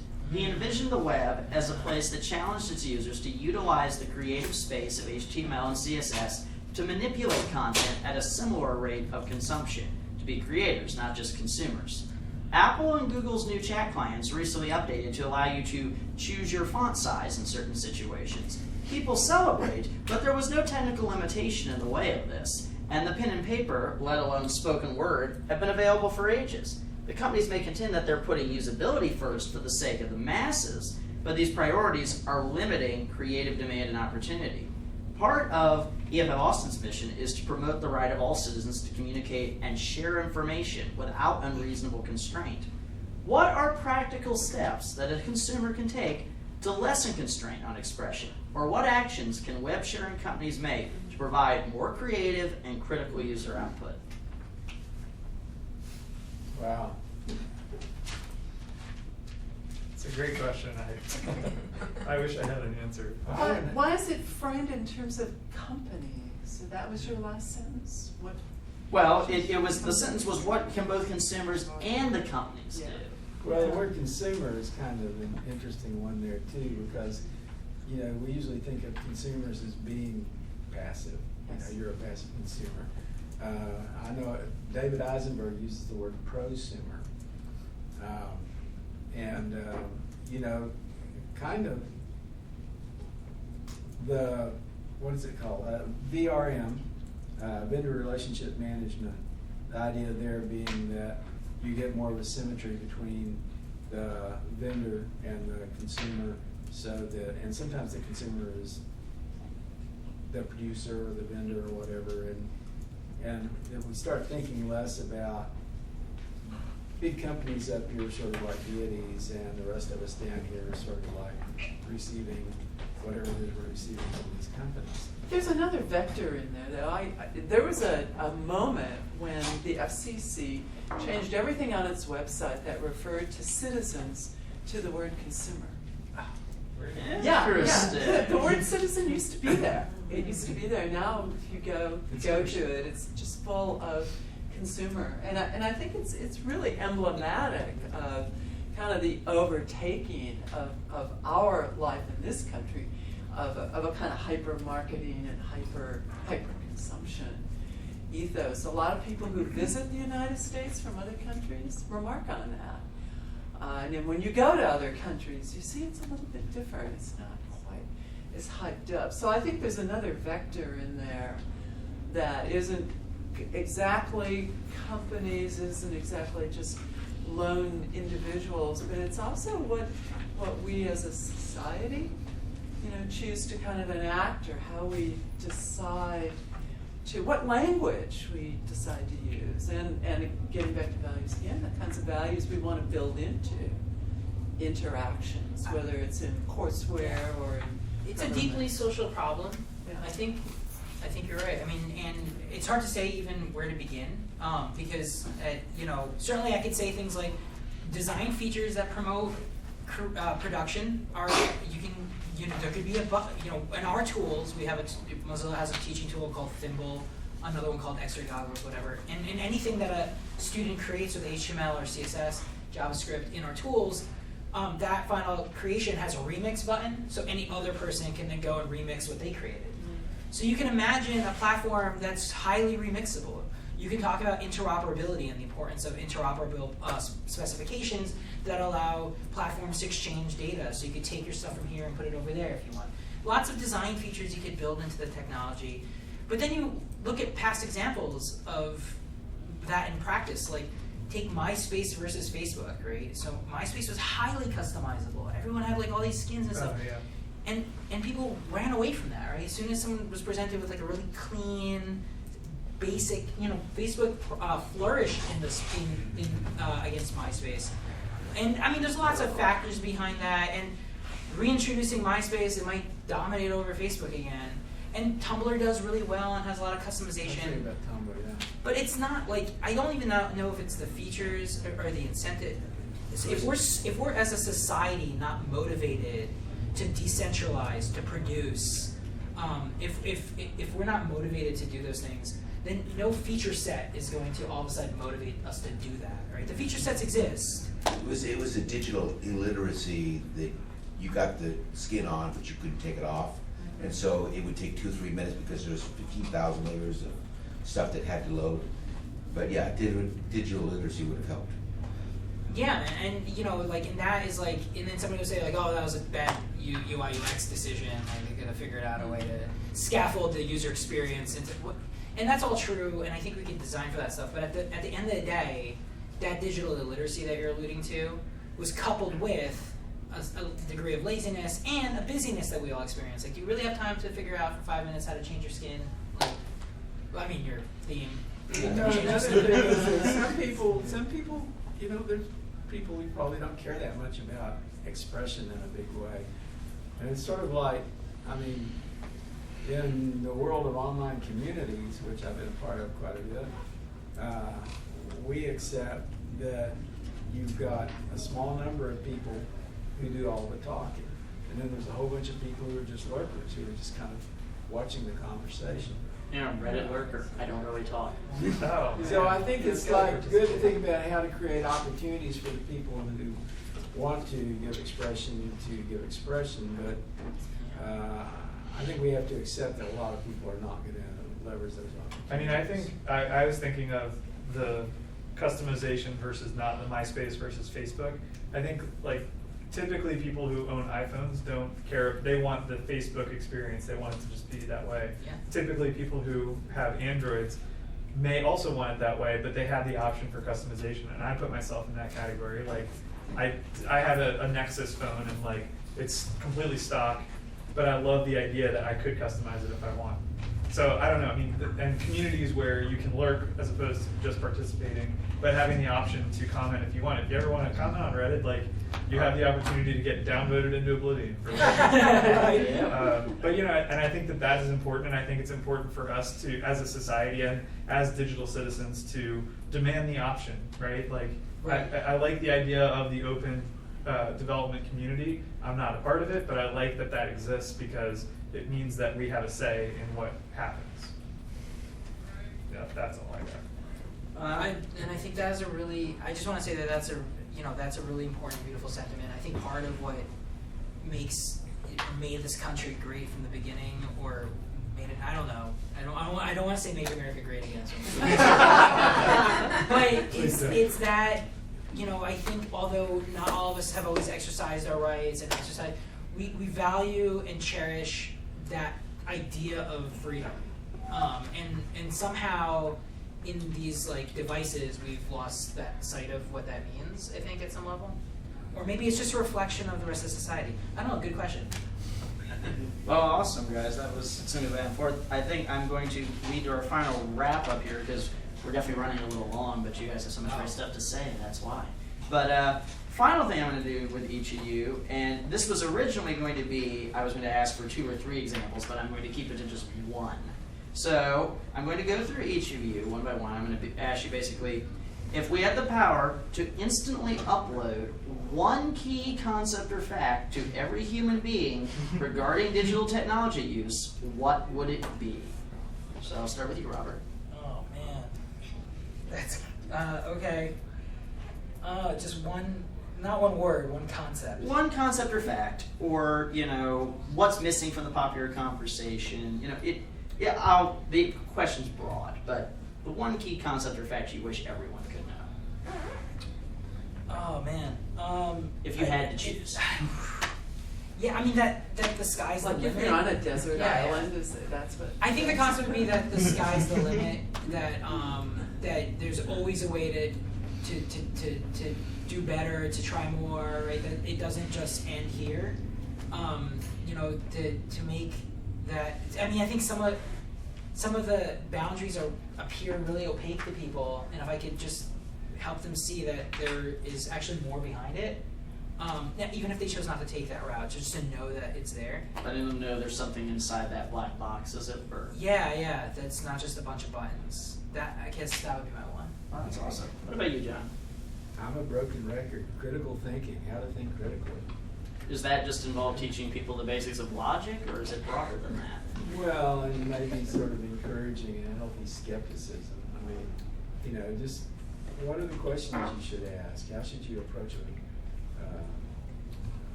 fact that is offered to you, or something that's offered? If it sounds too good to be true, it probably is. Well, yeah, I know. I mean, it comes into play in a lot of places. I mean, fishing, you know.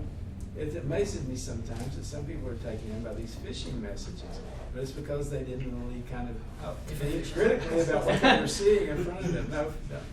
PH fishing. That is similar. They're fishing for something. Yeah. Yeah, I mean, you know, it's, and I don't always think critically myself. So I'm talking about me. I'm not just talking about other people.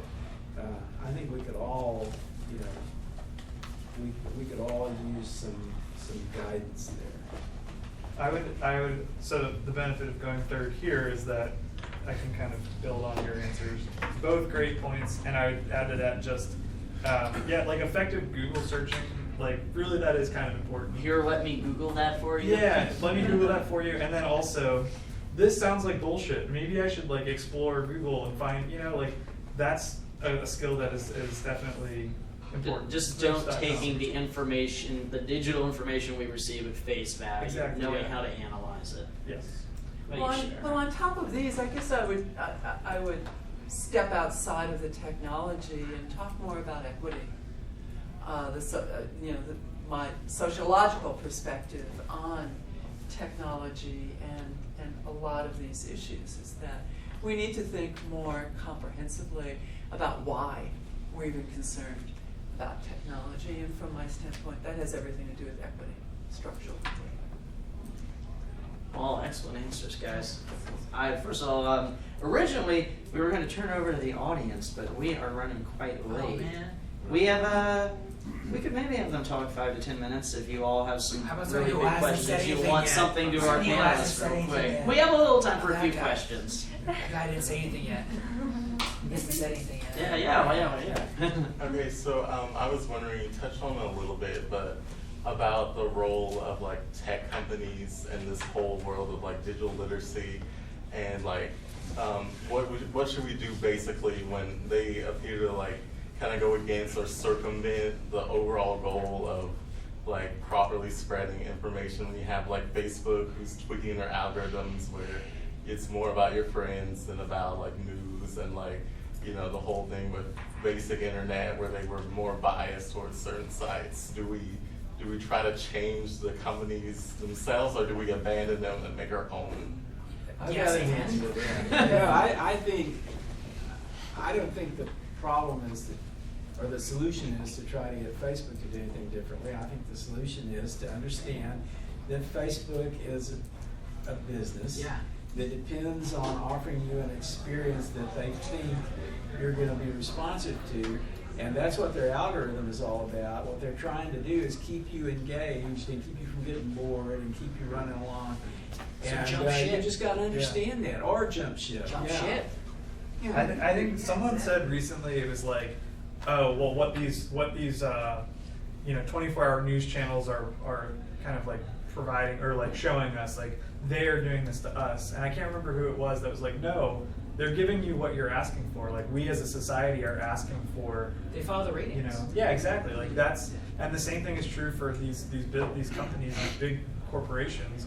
It's not about like what they're throwing at us. It's more about like what we're asking for. Yeah, they follow the likes, they follow the ratings. Yeah. I mean, think about, you may ask, oh, well, I would want an unbiased feed, but are you clicking on the articles from the other side? Are you liking those articles? I have created my own bubble, and it's, I try and use Facebook less and less now just because I'm just so tired of, I don't know, all of the nonsense. But I've created it. I have self-selected for these things that I agree with. I think you're going to say something. Sorry. I was, but there are a few other things.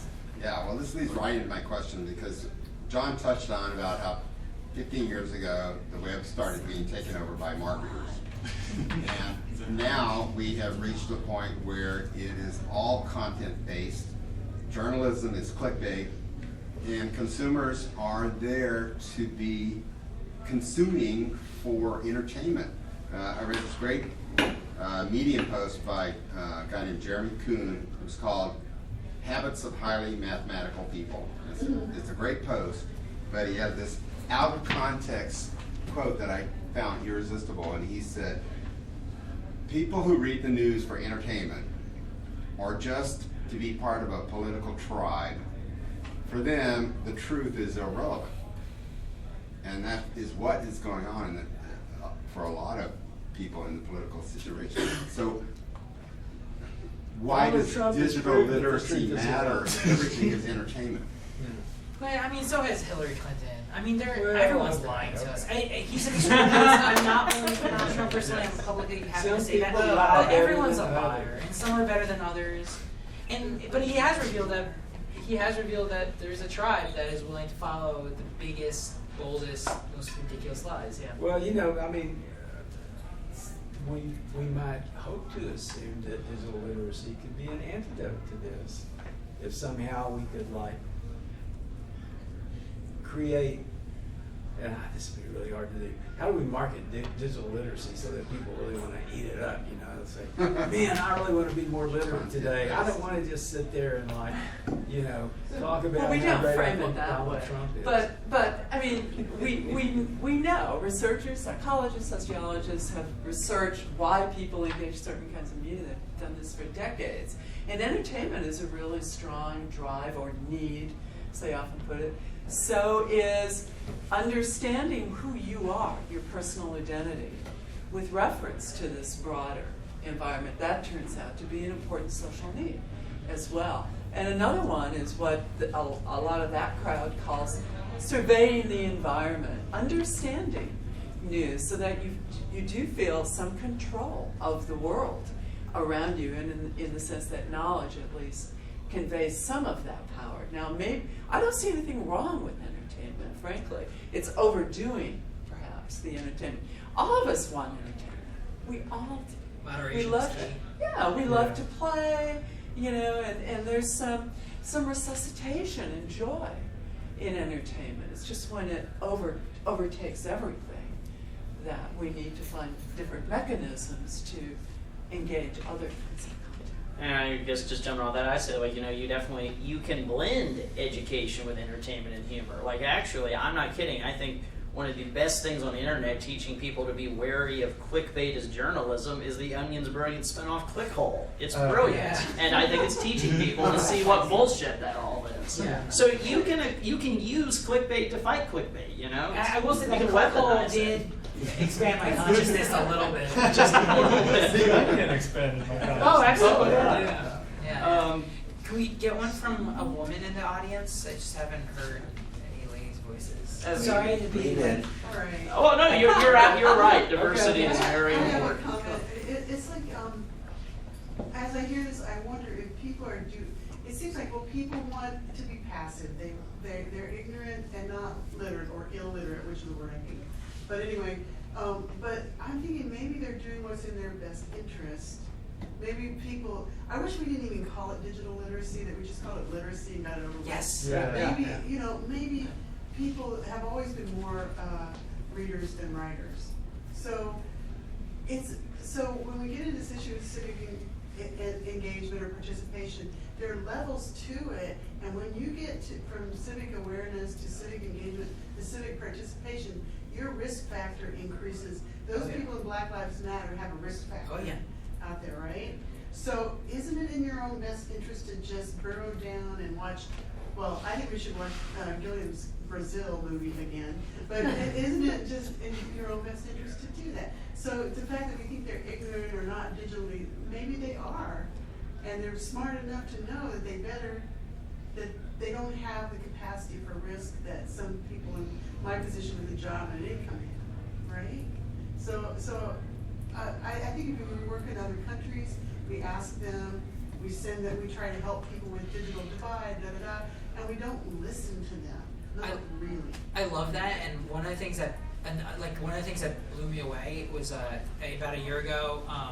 I read a study of participants in open source communities versus the general tech community, and the open source community is whiter and more male than the general tech community. And I found that reference once and shared it with some friends, so I can find it again. I'll give you my card. But it was an incredible finding.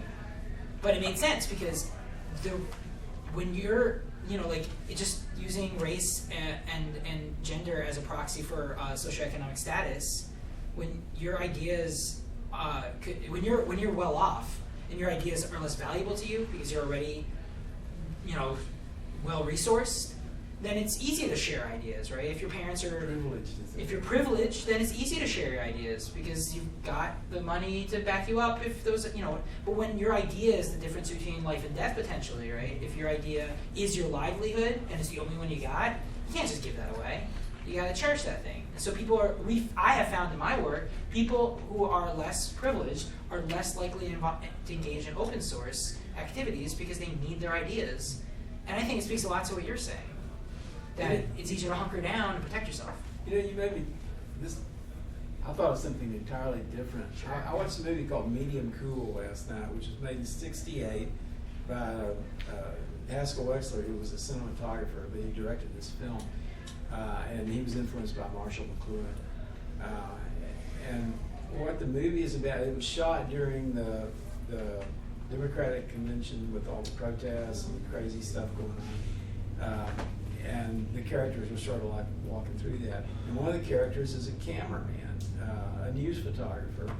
And one of the points they make is about how, you know, this guy would go in and he would shoot something and not intervene. He would just be shooting it. So, for instance, if he saw somebody getting like mugged or murdered, he would just shoot it with his camera. He wouldn't necessarily intervene to try to keep them from getting hurt, right? And really, kind of the point of it was about how the media creates a distance between people who are observing and an experience, you know, that is happening. You're sort of removed from it. You're detached from it. Like a bunch of us, I remember in '68 watching all that stuff that was going on and feeling that I was seeing it, you know, and that I understood what was going on. You know, it was an experience that was totally remote for me, and there's no way that I had a real sense of it, you know, but I thought that I did. And I think that this is a problem that we're starting to have, is that we're living vicariously through media. I mean, because now media is everywhere, and it's social media, and everybody's participating in it, like creating media. We're showing, you know, pictures of our lives to each other, and we have a sense of being connected when in fact we're not. We're kind of detached or removed from everything that's going on, and we're sort of losing ourselves in that, I think. And that's, to me, that's a big problem, and I don't even know if digital literacy addresses that, but it's just something to think about. And it, you know, McLuhan talked about cool media and that sort of thing, and it's like, you know, kind of, we're seeing this thing happen where we're sort of, we're experiencing a world, but somewhat removed from it, so that we're not really connecting and relating, you know. It's kind of a troubling thing, but it's not real easy to grasp that that's what's happening. You know, we kind of don't really get that that's what's happening. Well, probably need to wrap it up. We are at 50. Say something positive about the future. We only have one more question. Oh, do we only have one more? One more. Oh, Okay. all right, One more. quick. All right, keep the answers brief, please. Yes. Well, so this is a common question as well.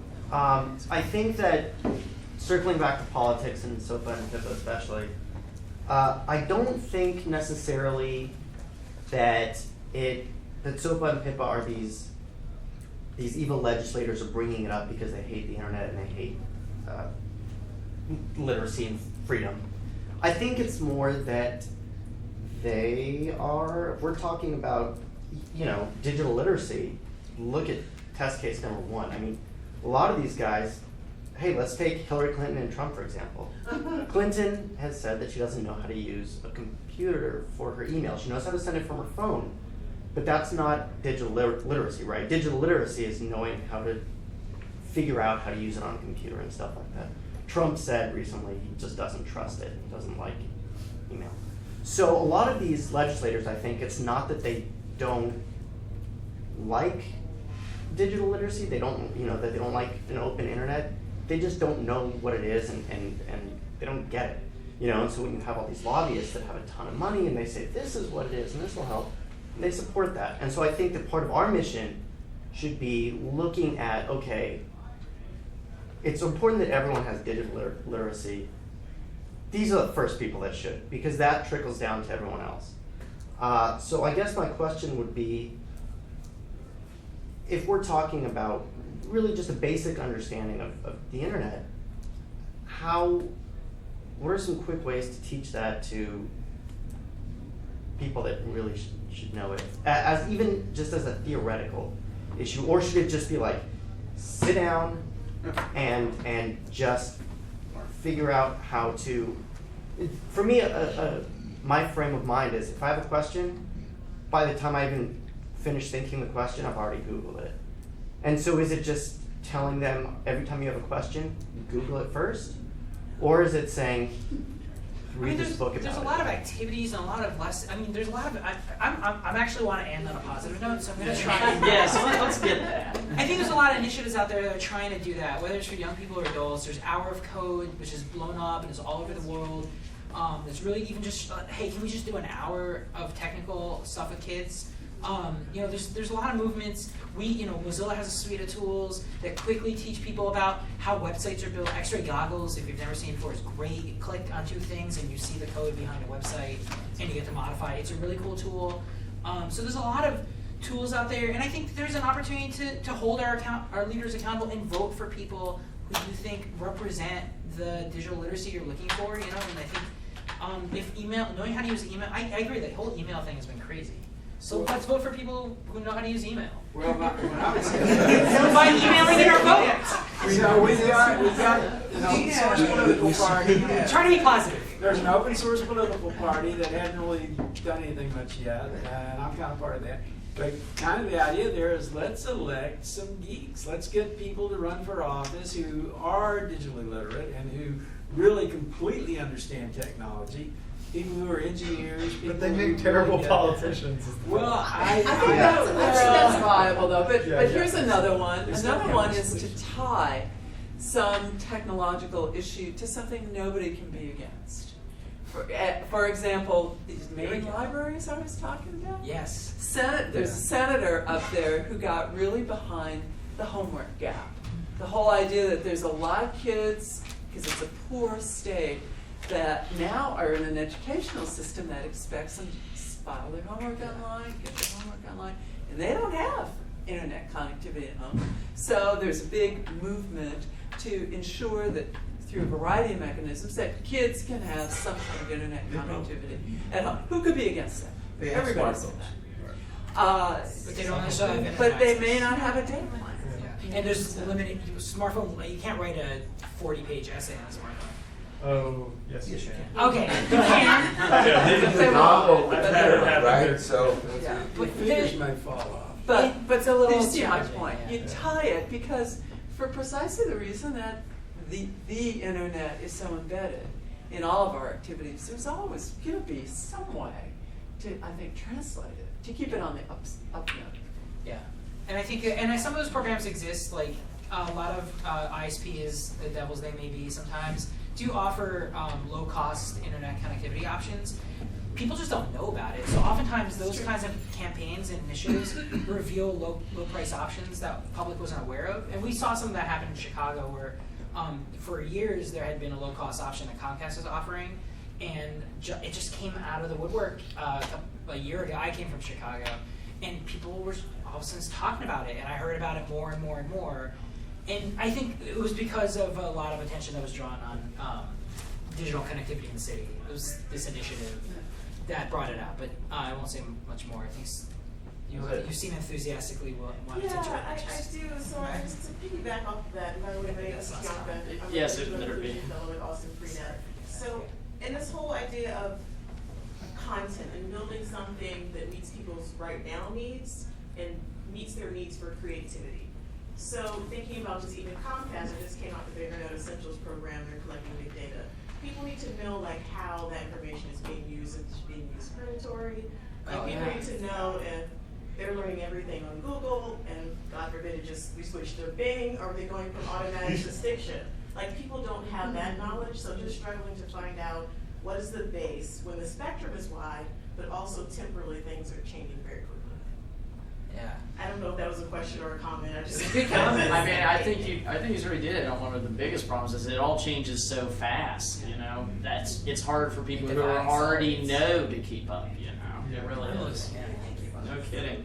Well, we do need to end here because it's 2 minutes till they kick us out of the room. So I want to give a big hand to our panel. You guys were a great audience. We hope to see you again next month. Great, Sharon. I'm gonna grab mine too.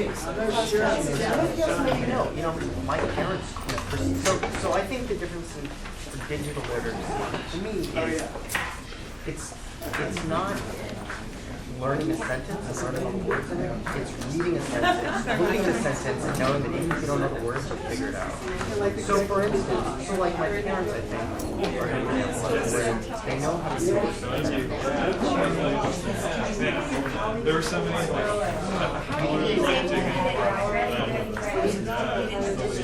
like But so just We should start it here. Oh, Joe. We're gonna Yeah, program Joe. for Yeah. They say nothing To the point Yeah. of educating our